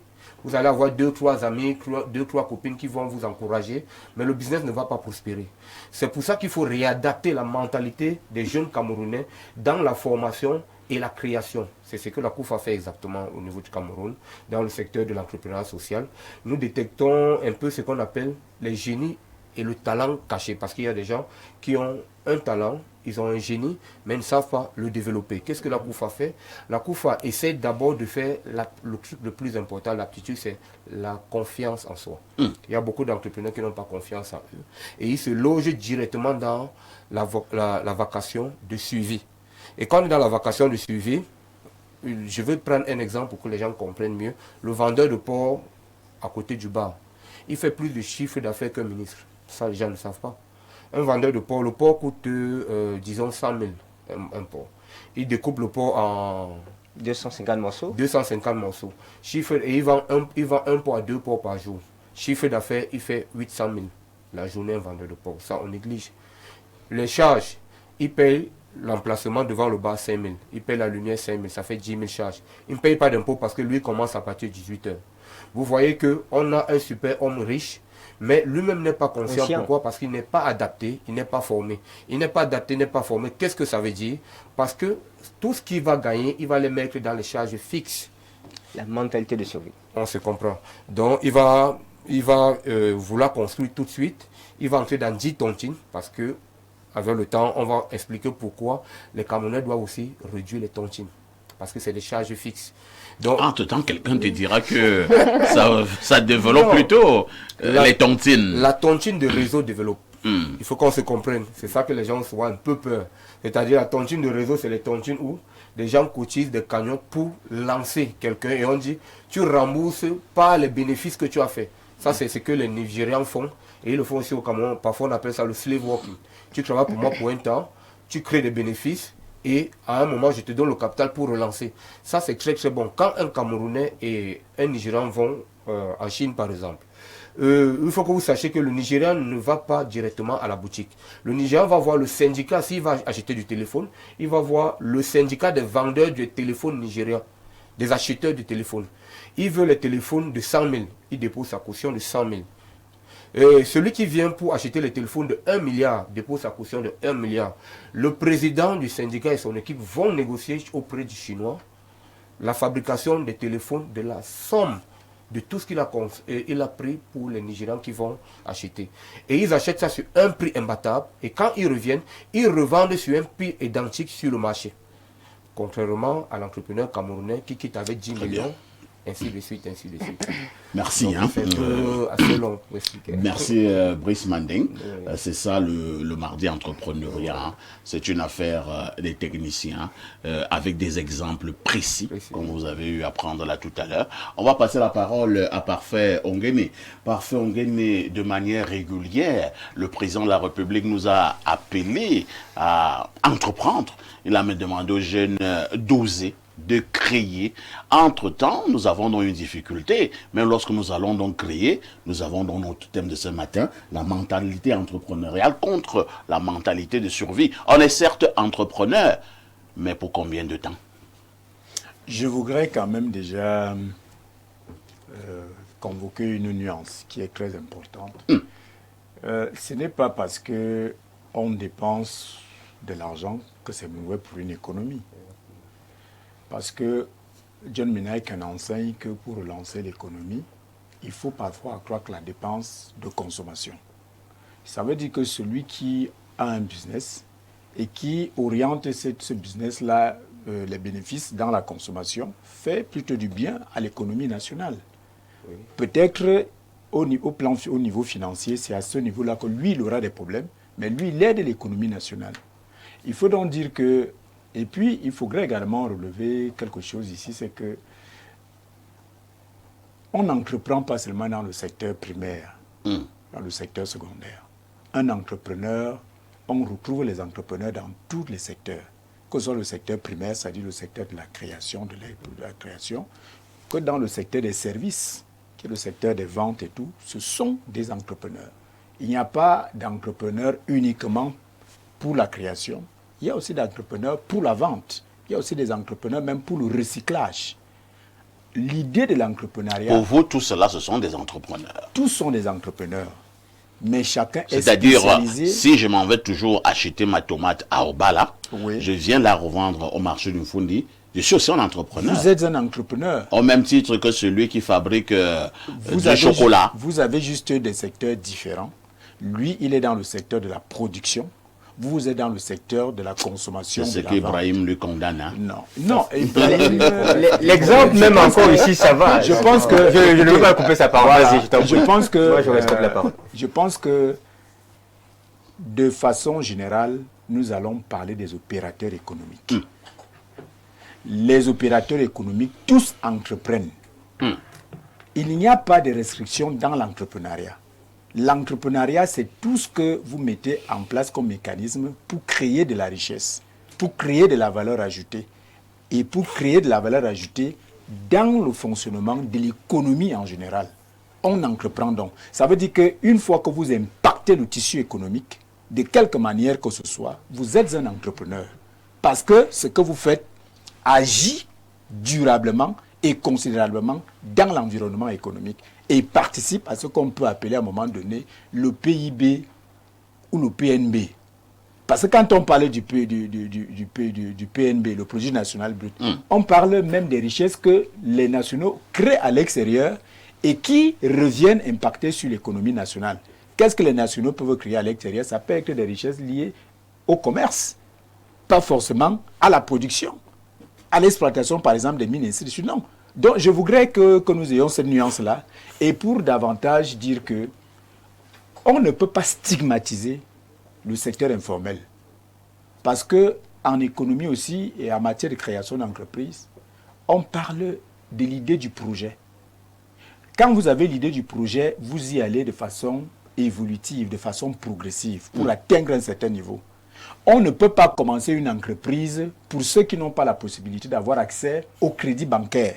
Ça veut dire qu'il a un projet, il a fait son étude de marché, et après, il va déposer à la banque, et la banque lui donne des financements pour créer. Il y a des gens qui sont par eux-mêmes obligés de chercher des financements, peut-être parce qu'ils ne sont pas encore éligibles à un certain type de financement, financement. Tu es donc obligé, pour ne pas rester oisif, de créer des mécanismes pour toi-même susciter ces financements-là, ou ce préfinancement. Et là, tu es obligé de commencer forcément dans le secteur informel. Et ce secteur informel est un secteur en réalité qui devrait préparer des gens à rentrer dans le secteur formel, parce que le secteur formel, lui, il est beaucoup plus exigeant, notamment au niveau des respects des normes et tout, et qui ne peuvent pas te permettre de générer des ressources immédiatement. Alors, c'est à partir de ce secteur informel-là qu'on prépare son entrée au secteur formel. Donc, je pense qu'on ne peut pas stigmatiser le secteur informel, surtout dans nos économies encore embryonnaires, dans nos économies encore en difficulté, dans nos économies encore fragiles. Moi, je pense qu'il vaudrait mieux plutôt créer un encadrement type pour le secteur formel et un encadrement type pour le secteur informel. Là, ça permet un maillage important pour l'économie et pour l'insertion des jeunes en matière de création. Je veux chuter par là, si tu peux. Vraiment, en quelques secondes. En quelques secondes pour dire que, en réalité, c'est le terrain qui conditionne la manœuvre. Les jeunes ne veulent pas tout de suite mettre en place des business pour se construire une identité sociale. Mais c'est la mentalité. Nous avons encore une mentalité où nous sommes dominés par le fait qu'on est quelqu'un d'important dans la société parce qu'on est un fonctionnaire. Et le fonctionnaire... c'est une mentalité coloniale. Mentalité coloniale qui, malheureusement, continue de gouverner nos pensées et nos manières de faire. C'est-à-dire que quand on dit que Parfait Aïssi est journaliste, par exemple, à Info TV, et que Ibrahim Chérif est journaliste à la CATV, les gens auront tendance à penser que, j'ai peut-être prononcé des noms, c'était pas bien, mais je voudrais dire que voilà, les gens auront tendance à penser que l'un est supérieur à l'autre. Un peu comme quelqu'un qui fait son bobolo et qui vend son bobolo au marché et qui a même tout cet argent-là, mais qui admire le fonctionnaire qui a de la peine à mobiliser 250 000 par mois. Tout à fait. Mais elle ou lui est assis là, il gagne par mois 500 000, 1 million, parce qu'il vend son bobolo et tout, mais n'arrive pas à s'organiser de telle sorte que il soit épanoui dans son environnement parce qu'il a de l'admiration pour le fonctionnaire. Et qu'est-ce que le fonctionnaire lui fait? Le fonctionnaire, lui, il a sa logique, il a son argent, il sait que bientôt il va à la retraite. Et comme la logique de retraite voudrait dire que tu n'auras plus d'avantages, et ainsi de suite, il cherche à construire la maison, à épouser une femme. Voilà un canevas que les fonctionnaires se sont imposés du fait de leur profession. Mais tu vas voir que ce canevas devient comme un canevas universel. Tout le monde voudrait absolument le suivre. Merci. Et c'est à ce niveau-là qu'il faut condamner ou alors demander à ce qu'il y ait une reconstruction de la mentalité d'existence. Voilà. Il y a Ibrahim Maxime Julien qui veut absolument réagir et certainement pour repréciser 2 ou 3 choses. Exactement, c'est une reprécision parce que je suis en partie d'accord avec ton homonyme, Monsieur Parfait. Tout à fait. Mais il faut préciser une chose. On est dans une dynamique de développement économique du Cameroun. Le fait qu'on vienne au Cameroun, par exemple, c'est pour ça que le thème de mardi dernier, c'était quitter de revendeurs à producteurs locaux. Le fait qu'on vienne au Cameroun, on vous prend le cacao, vous vendez le cacao à quelqu'un, il peut finir de le raffiner à l'extérieur, il vient vous le racheter à 10. Et après, vous vendez ici au Cameroun, les gens achètent, et vous dites que vous nourrissez les gens. Mais en réalité, vous êtes en prison. C'est ce que je veux préciser.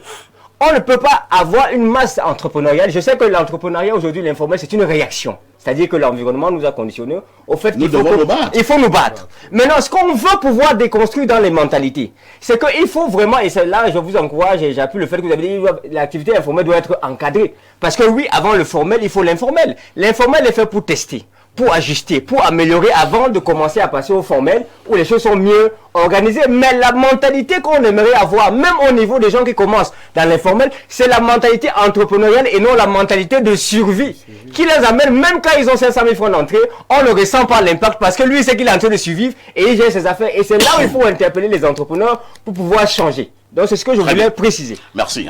On passe donc la parole à Yohanna Don Ambassa. Yohanna, vous êtes dans le domaine de la cosmétique, vous l'avez dit. Bien sûr. Ça fait combien de temps, combien d'années? Ça fait à peu près 5 ans. À peu près 5 ans. Quelles sont les difficultés que vous avez eu à rencontrer ou alors où tout va bien?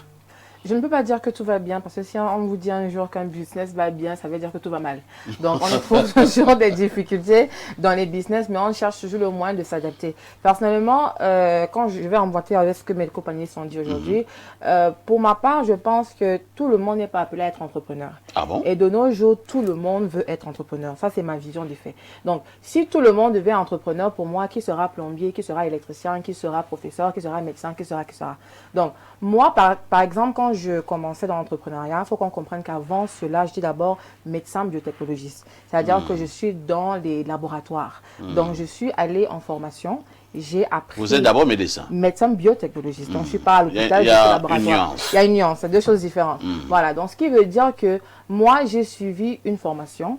Pour être médecin en biotechnologie, je suis chimiste et biologiste de base. Donc, je suis une formation en chimie bien approfondie. Et cette formation-là que je veux utiliser parce que j'ai une vision, j'ai une passion dans la cosmétique. Je me dis, je vais faire des choses différentes, par exemple de L'Oréal, de MAC, de NYX et toutes ces grandes sociétés de cosmétiques qu'on a. Parce que moi, je me dis, étant femme, j'ai des problèmes de peau, par exemple, j'ai des problèmes de boutons, j'ai des problèmes de ci et de cela. Donc, qu'est-ce que je peux apporter au niveau de la cosmétique pour pouvoir aider d'autres femmes qui sont dans le même besoin que moi. Tout à fait. Donc, alors, je vais à l'école, j'apprends la chimie, je travaille avec d'autres compagnies de laboratoire pour pouvoir formuler des formules pour ne pas affecter la peau d'autres femmes. Et donc, maintenant, je me pose la question, quelle est la bonne stratégie que je peux avoir pour ne pas tellement dépenser. Donc, moi, j'ai une stratégie, j'ai un business plan, j'ai ci, j'ai ça, et je fais des recherches. Ça m'a pris à peu près 1 à 2 ans avant de vraiment avoir tous les produits que je voulais. Je les ai testés, il y avait des ratés, j'ai renvoyé, je retestais et je retestais. Faire des produits aux États-Unis, par exemple, était extrêmement coûteux pour moi. Donc je me dis, il faut que j'aille un peu à l'extérieur, par exemple en Chine ou alors en Corée, pour pouvoir utiliser ces laboratoires-là avec les formules que je propose pour avoir un bon rendu et à prix bas. Et donc, quand j'ai commencé, bien évidemment, j'ai eu le support de la famille et des amis et tout cela. Je n'ai pas voulu prendre, comme les gens le font beaucoup, de prendre des crédits à la banque parce que je me dis, ça sera un gouffre financier. Si je commence dans le business une première fois, je prends un crédit à la banque, il y a des intérêts, il y a cela, je me mets dans un gouffre, je ne vais pas m'en sortir. Donc, je vais faire avec mes moyens de base. Donc, j'ai travaillé dans ma formation, j'ai économisé, j'ai investi et quand j'avais les rendements dans mon business, je réinvestissais encore. Parce que c'est ça le truc. Le truc, ce n'est pas de prendre l'argent qu'on a et commencer à payer les factures. C'est l'une des problématiques qu'on a ici en Afrique, mais en général, c'est que quand quelqu'un ouvre un business pour une première fois, pour lui, c'est que j'abandonne le travail que j'ai. Quand tu as déjà un travail, tu as un salaire. Dès que tu ouvres le business, tu l'abandonnes. Tant que ton business n'est pas là où c'est supposé être, tu n'abandonnes pas ton travail. Parce que ton travail, à un moment donné, quand il y aura des zones basses, va t'aider à payer le loyer, va t'aider à payer tes employés et tout ce qui va avec. Donc, moi, c'est dans cette logique-là que je me trouve. Et j'encourage même les jeunes à dire, avant d'investir, ne faites pas ce qu'on appelle le suivisme moutonnier. Parce que telle personne a tel business, moi aussi je vais aller faire. Tu ne peux pas faire la même chose. Si moi, par exemple, je conduis la Tesla, tu ne peux pas venir conduire Tesla avec moi, tu ne sais pas combien ça coûte, les erreurs qu'il y a dans cette voiture, et si c'est ça. Donc, si moi je peux faire ceci, tu n'es pas obligé de faire la même chose que moi. Donc, que les gens prennent le temps, personnellement, à étudier le domaine de l'entrepreneuriat. Même si c'est les tresses, même si c'est je ne sais quoi que tu veux faire, prends le temps d'étudier. Est-ce que je peux, est-ce que j'ai la capacité, et ainsi de suite. Je pense qu'on peut tous constater que nous avons une grande professionnelle. Hein.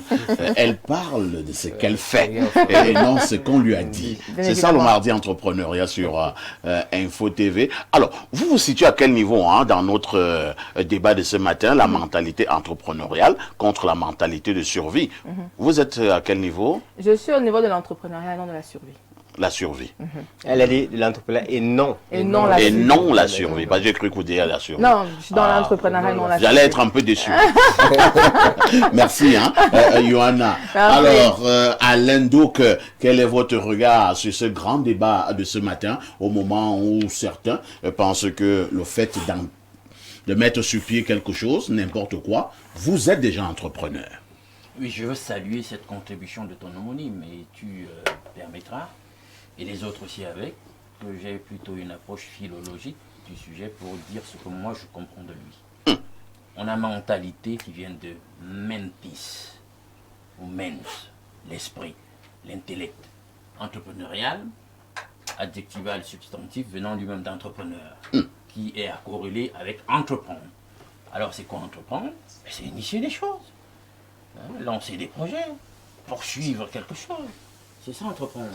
C'est en ce sens que j'ai salué les nuances tout à l'heure faites par ton homonyme. Maintenant, survie. Comment on dit que quelqu'un survit? C'est quelqu'un qui vient d'échapper un peu à la lisière. Il est à la lisière de la mort. Hein. Il n'est pas loin de l'article de la mort. Alors, et là, immédiatement, ça m'interpelle. Je ne dois pas accepter mourir. Je ne dois pas accepter mourir. C'est quelqu'un qui est là. L'instinct qui habitait pas l'instinct de c'est la réaction. Dans la pyramide de Maslow, il se trouve où? Il se trouve où? À la base de la pyramide de Maslow. Alors, est-ce que c'est le bon gars?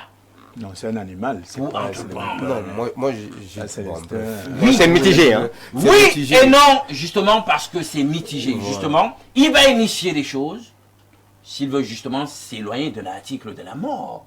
Il doit faire des choses. Et si on est donc dans ta démarche qui veut, et la démarche philologique qui veut qu'en réalité entreprendre, c'est essayer des choses. Il va, même dans cette posture, essayer des choses. Peut-être que c'est la raison pour laquelle nous avons quand même 90%, dans une certaine mesure, du tissu productif camerounais qui est absorbé par l'informel. Pourquoi la plupart du temps, les gens sont en mode de survie? Parce que déjà le contexte est très difficile. Il n'est même pas favorable à l'entreprise, et notamment encore dans son caractère et sa dimension formalisée. Donc du coup, on cherche des tours de passe-passe, on ne s'en sort pas. C'est un numéro d'équilibrisme dans lequel on est, et on trouve des moyens. Alors, et là, on ne va pas venir en ce moment-là commencer à les lapider. Pendant que, oui, parce que justement, l'exemple du porc tout à l'heure, mais pour moi, ce gars n'est pas en mode de survie. Non, le porc, c'est le mode survie. Non, il est en mode survie. Sa mentalité est en mode de survie. Toi-même, tu as dit qu'il brasse beaucoup d'argent. Oui, mais les conditions d'évolution de son activité démontrent qu'il est dans la dynamique civile. Il n'est pas dans une dimension. Il ne survit pas, mais il a besoin d'un encadrement pour lui donner de rêves. C'est ce qu'on appelle. Ça qu'on parle de la migration du secteur informel. J'ai bien dit mon approche est philologique, c'est-à-dire que je vais accorder de l'importance aux mots. Quelqu'un qui brasse de l'argent en mode survie, comment? Il faut qu'on se comprenne.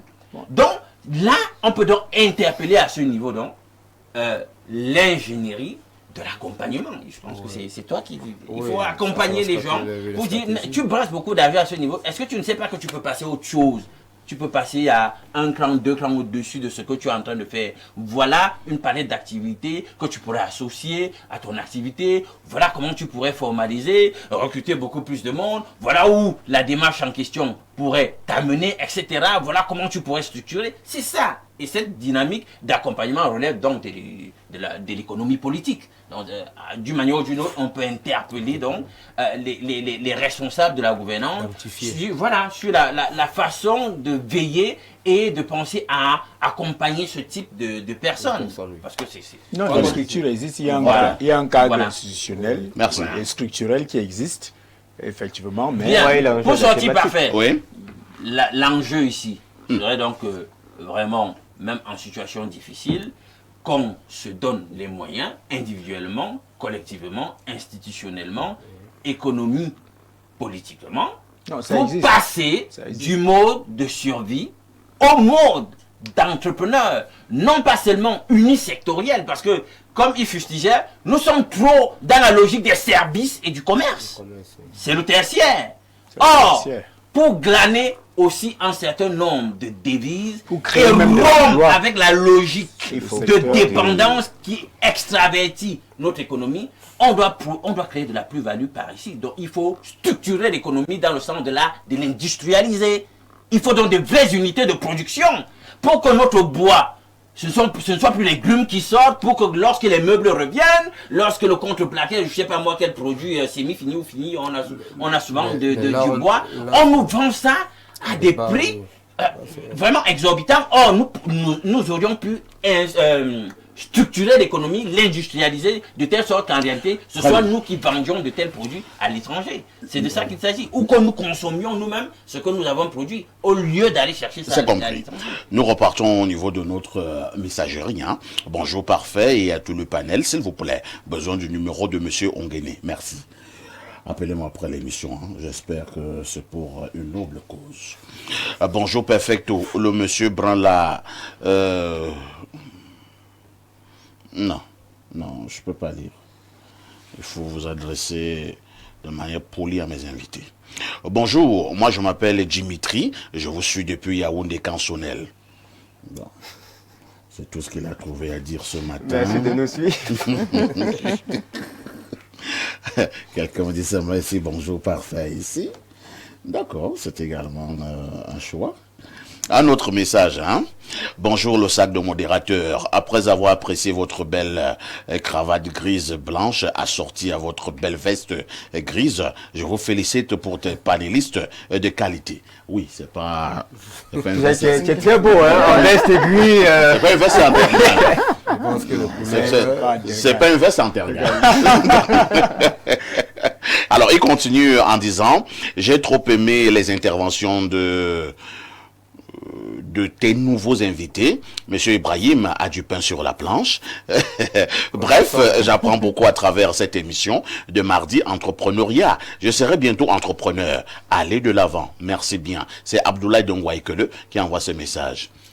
C'est l'un de nos objectifs.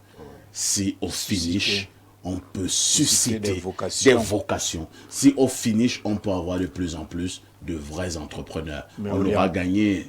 Mais beaucoup plus orienté dans le secteur de la transformation. Voilà. Pas forcément dans les services. Un autre message ce matin. Bonjour mon grand frère parfait, le Ibrahim Traoré de la modération. Grand frère, pour ma part, il n'y a aucun entrepreneur au Cameroun. Il n'y a que des commerçants. Bonne émission à vous et un bonjour particulier à Ibrahim. Je les mets à distance au lycée technique de Bois-Loire. C'est Sandrine Guanveléis. Tu as fait le lycée des Bolovar? Non, je n'y étais pas. Elle me met à distance. Ça veut dire qu'elle me voyait à distance. Peut-être elle te voyait à distance. Hein. Il faut dire que Sandrine, elle est du côté des États-Unis. Hein. Sandrine Nguan, ici. Le thème de ce jour est très intéressant. Puis-je avoir le numéro de monsieur, du panéliste en veste blanche? Je pense qu'il veut parler de Brissam. Alors, c'est Stéphane Etémé qui envoie ce message. Un autre message ce matin. Trop de messages. Hein? Bon, qui aura la chance d'être lu. Je pique donc celui-ci. Alors, quelques petits soucis. Et je tombe sur le plus 33. Voilà. C'est un message qui n'a rien à voir avec la problématique. Hein. Je vous amène au plus 49. C'est un message de l'Allemagne. Voici ce que le téléspectateur dit.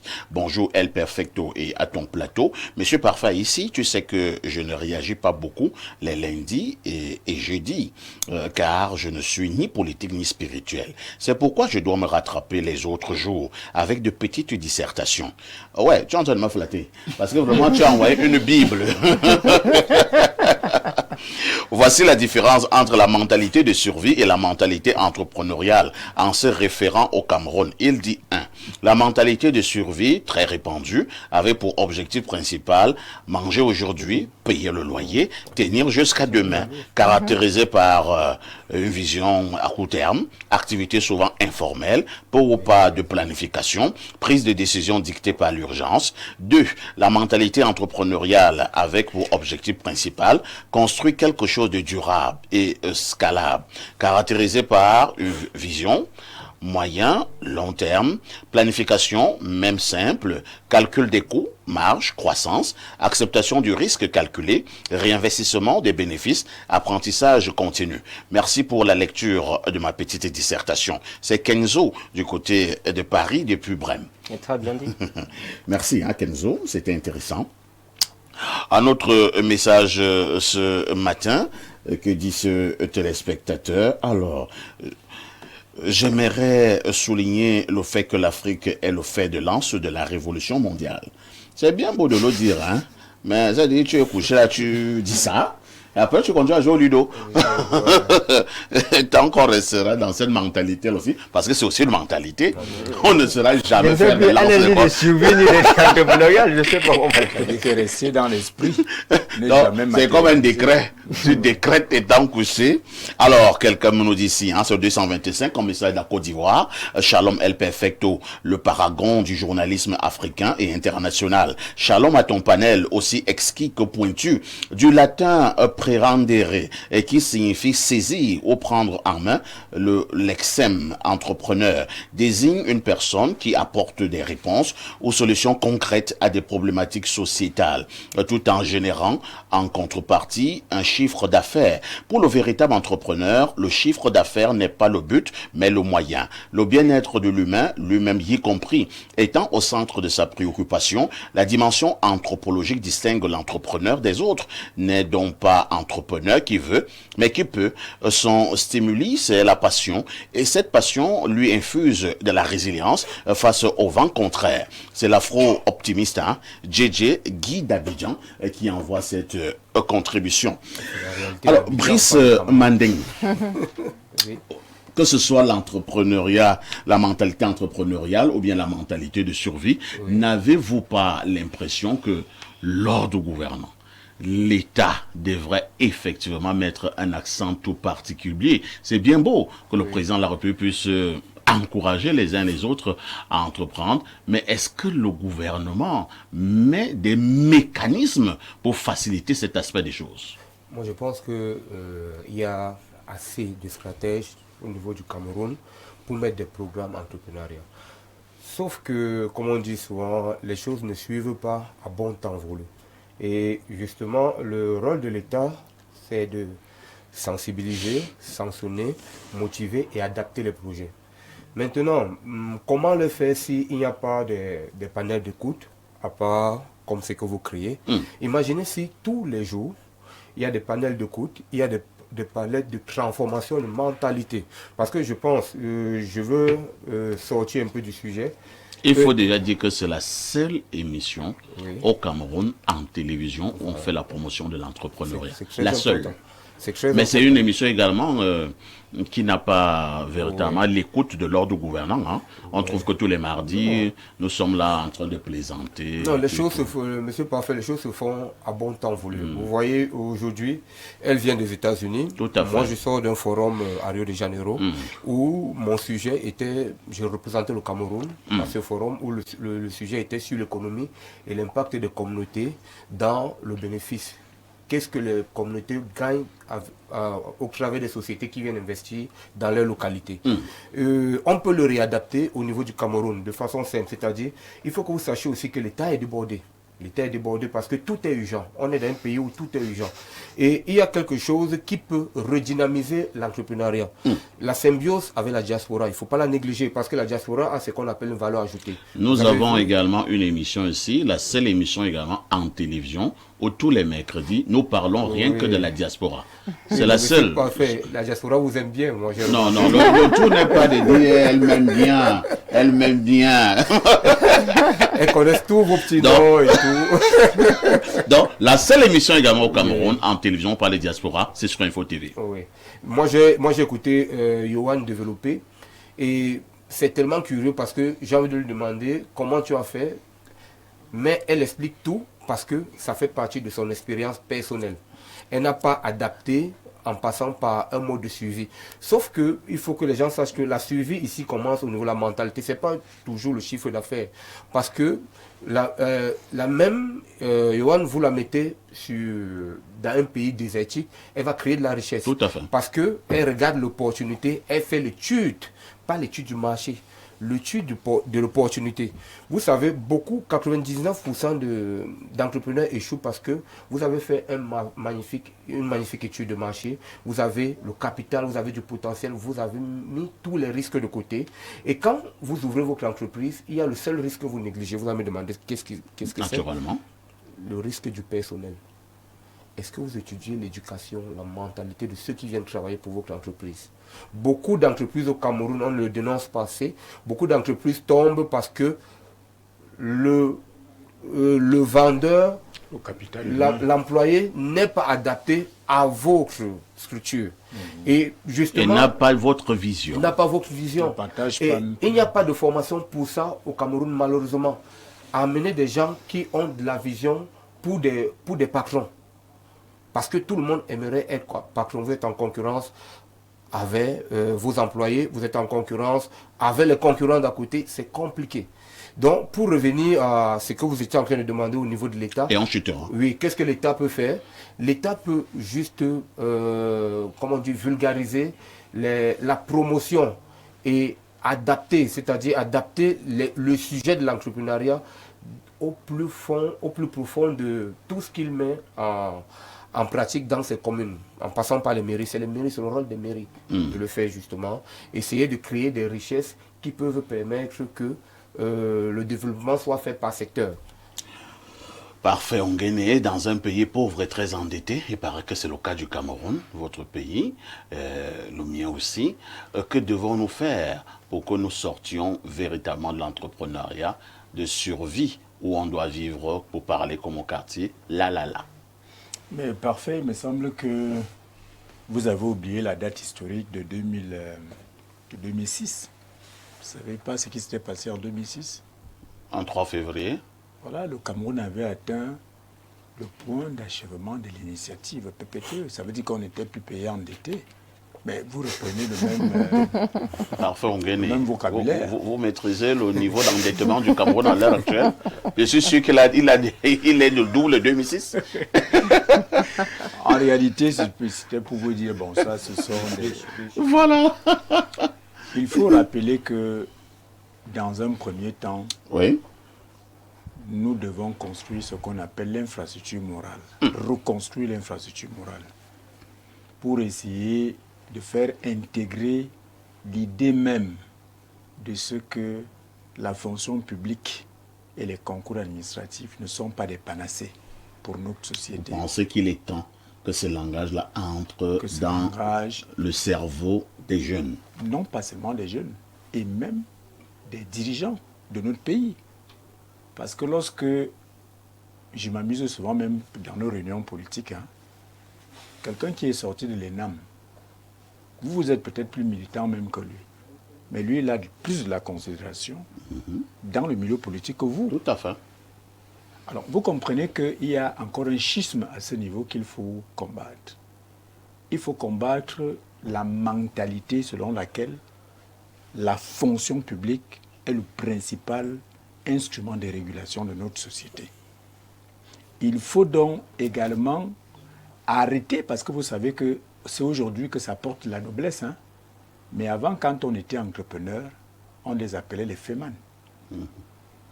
Les entrepreneurs, les gens qui avaient beaucoup d'argent à l'époque, on disait qu'ils étaient entrepreneurs, c'était des fémans. Et ça avait une connotation péjorative dans les mentalités sociales, dans les couches sociales. Alors, il faut donc commencer par reconstruire cette infrastructure morale. Il vous reste 1 minute. Oui, pour faire comprendre que c'est le secteur privé que nous devons ensemble développer. Et on ne peut développer le secteur privé que si jamais les acteurs qui ont en charge l'animation de ce secteur privé, eux-mêmes, ils croient en eux et croient en ce qu'ils font. Parce que quand quelqu'un crée son shopping, il doit savoir que je dois avoir une perspective sur ce shopping sur 10 ans, c'est que je dois être avec des objectifs clairs. Et non de vendre 2 habits et d'aller faire la tontine et de contribuer pour le deuil qui est au village, ainsi de suite. C'est-à-dire que cette mentalité de subsistance. Les charges fixes. Les charges fixes. Alors, il faudrait que... Alors, ça demande un certain concours au niveau de l'éducation nationale. On devrait commencer à enseigner l'entrepreneuriat à l'école maternelle. Ça doit être une... Excellente proposition. Ça doit être une leçon de base dès l'école maternelle jusqu'au niveau supérieur pour faire comprendre aux enfants que le rêve que vous avez de devenir avocat doit peut-être se transformer en rêve où je voudrais que la tomate qu'on fabrique là, que je crée un produit dérivé de la tomate qui va traverser les frontières du Cameroun et va se vendre partout dans le monde. Donc c'est une mentalité à construire. Et c'est très important. Les pouvoirs publics font déjà beaucoup. Il y a un cadre institutionnel, comme je l'ai relevé tout à l'heure, qui est en place. Les pouvoirs publics font déjà beaucoup? Oui, bien sûr. Dans ce pays? Oui, bien sûr. Il y a même, vous voyez, il y a le ministère tout un ministère y dédié, le ministère des petites et moyennes entreprises. Est-ce que le tout, c'est d'avoir tout un ministère? Puis le ministère même de l'emploi et la formation professionnelle. Il y a également des structures d'encadrement. Le ministère de l'emploi et la formation professionnelle. Oui, qui c'est l'ancien ministère de M. Saturoma. Oui, mais M. Saturoma n'a pas le titre foncier. Non, c'était, j'en rappelle. Ibrahim, on vous passe la parole. Ibrahim, quelques propositions. Il y a parfois Nguyen qui vient de donner une proposition forte là. On l'avait dit par le passé ici, mais c'est bien de le réitérer qu'on commence à enseigner l'entrepreneuriat à partir de la maternelle au Cameroun. Je crois que c'est quelque chose d'intéressant qui viendra dans les jours qui arrivent. Non, au Cameroun, quand on dit dans les prochains jours, c'est dangereux. Je suis convaincu. Donc, je sais de quoi je parle sur la question. Donc, parce qu'on est arrivé vers la fin, je vais donner 2 conseils. Je vais m'adresser à 2 entités. Je vais m'adresser premièrement à l'entrepreneur ou aux entrepreneurs que nous avons. En leur disant 2 choses. Premièrement, il faut aimer le Cameroun. Il faut savoir que lorsque vous prenez des produits ailleurs et que vous venez les écouler ici, vous n'êtes pas en train d'aider le Cameroun. Non du tout. Vous êtes en train de gérer vos charges et avoir le cash flow. Et de créer de l'emploi. Et de créer de l'emploi dans le pays, parce que c'est ces autres pays-là qui développent la transformation, etc. Voilà, et ça n'aide pas le pays. Et donc, au lieu d'être des personnes qui veulent avoir l'argent, excusez-moi, maintenant pas que c'est mauvais, avec le cash flow de j'achète, je revends rapidement, je récupère, commencez à entrer dans la mentalité entrepreneuriale pour développer produire au moins sur le plan local ce qui a commencé à être fait ici, là. C'est ce qu'on attend de vous. Quitter de la mentalité de survie et entrer dans la mentalité entrepreneuriale. À l'État, parce que ça dépend aussi de l'environnement. Je causais encore avec l'un des fondateurs, l'un des premiers fondateurs du MENMESA, Papa Joseph Bipoupout. On était consultant à la Banque mondiale récemment. Il me disait, en 85, il avait fait un rapport à la haute hiérarchie pour leur dire qu'on avait fait un constat. 80% des entreprises au Cameroun étaient des entreprises de prestation de services. Et qu'on ne bâtit pas un pays avec des entreprises de services. Il avait demandé qu'on commence à faire la promotion des entreprises de production et de valorisation des ressources locales. Mais jusqu'aujourd'hui, on est en 2026. On se rend encore compte que le taux de marge des entrepreneurs de services est toujours beaucoup plus élevé que le taux. Donc, il faut essayer de refaire ça. Et l'une des seules façons d'amener les entrepreneurs, 60% là, qui sont dans l'entrepreneuriat de suivi aujourd'hui, serait de créer les conditions où il devient beaucoup plus facile de produire localement et de vendre que d'aller acheter un produit ailleurs pour venir le revendre dans le pays. Merci Ibrahim. Yohanna, on termine avec vous qui êtes justement dans le domaine de la cosmétique. Quel est le conseil que vous donnez à ceux-là? Le conseil que je peux donner, il y a un adage nigérien qui dit « one leg in school, one leg in business ». C'est un des trucs qui veut dire un pied à l'école, un pied dans les business. Et c'est une mentalité qu'on n'a pas ici au Cameroun. Quand on envoie nos enfants à l'école, c'est école, école, école, école, école. Je veux que tu deviennes ingénieur, achetant dans les gros noms. J'apprends la géographie. Voilà. J'apprends la sociologie. Exactement. La psychologie. Exactement. La philosophie. La philosophie, tout ce qui va avec. Et tous les autres. Voilà. Et tout ce qui va avec. Tu es expert en Jean-Paul Sartre. Voilà. Donc, c'est comme on apprend. C'est-à-dire quelqu'un, dans l'ordre d'une conférence, il dit « Je suis expert en Platon. » Jean-Paul Sartre, en fait, j'ai pu faire la synthèse des 2 pensées de Sartre et Platon sur le plan étymologique et sémiotique. Est-ce que ça développe un pays? Non, ça développe un pays, pas du tout. Et c'est ce que nous, on a avec les Camerounais, quand on envoie nos enfants à l'école, c'est aller faire les grandes études, devenir des médecins, des artistes, tout ce qu'ils vont avec. Mais on doit aussi apprendre aux enfants que quand ça ne donne pas à l'école, il y a un plan B. Tout à fait. Et nous, les parents n'apprennent pas cela à leurs enfants. Moi, je prends encore mon cas particulier. Quand je partais à l'école, mon père voulait que je sois pharmacienne. Et c'était un combat à la maison. Je ne veux pas être pharmacienne parce que ce n'est pas toi qui es les bancs derrière moi. Ce n'est pas moi. C'est vrai que j'aime bien la physique, tout ce qui va avec. Mais ce n'est pas quelque chose qui était dans mon cœur. Donc, ce qu'il faut faire que quand je vais à l'école, je prends chemin médecine, je repars dans la pharmacie et maintenant, dans ça, j'utilise mon diplôme pour pouvoir créer une entreprise. Et c'est ce que beaucoup n'ont pas cette stratégie. Il y a toujours les voies et moyens, même d'utiliser son diplôme pour ouvrir quelque chose. Il faut dire que pour votre cas, vous n'êtes pas vendeuse de produits. Vous fabriquez d'abord à la base pour maintenant écouler. Voilà. Vous êtes à la racine. Voilà, bien évidemment. Vous êtes camerounaise? Camerounaise. Ça va tout droit au cœur. 100% camerounaise. Oui, Brice, c'était terminé, hein? Oui. Puisque Alendo n'avait même plus la parole. Évidemment. Il y a quelque chose, je ne veux pas être long, j'aime toujours être factuel. En quelques secondes. Oui, en quelques secondes, il faudra un secteur d'entrepreneuriat que certains qui veulent se lancer dans l'éducation peuvent insister, copier le modèle japonais, sino-japonais, coréen, le modèle éducatif qui est sur la matérialisation de l'éducation. Apprendre les enfants à faire du surfilage, la couture, la menuiserie dans des écoles. Si on a des entrepreneurs qui peuvent investir là-dedans, vous aurez un changement radical au niveau de la mentalité. Très bien. Et de la suivi. C'est compris. Merci à vous tous qui étaient là ce matin. Je vous assure, vous avez été formidables. La rediffusion de ce programme, c'est tous les soirs à partir de 22h30. Avec tout ceci, que faites-vous encore ailleurs?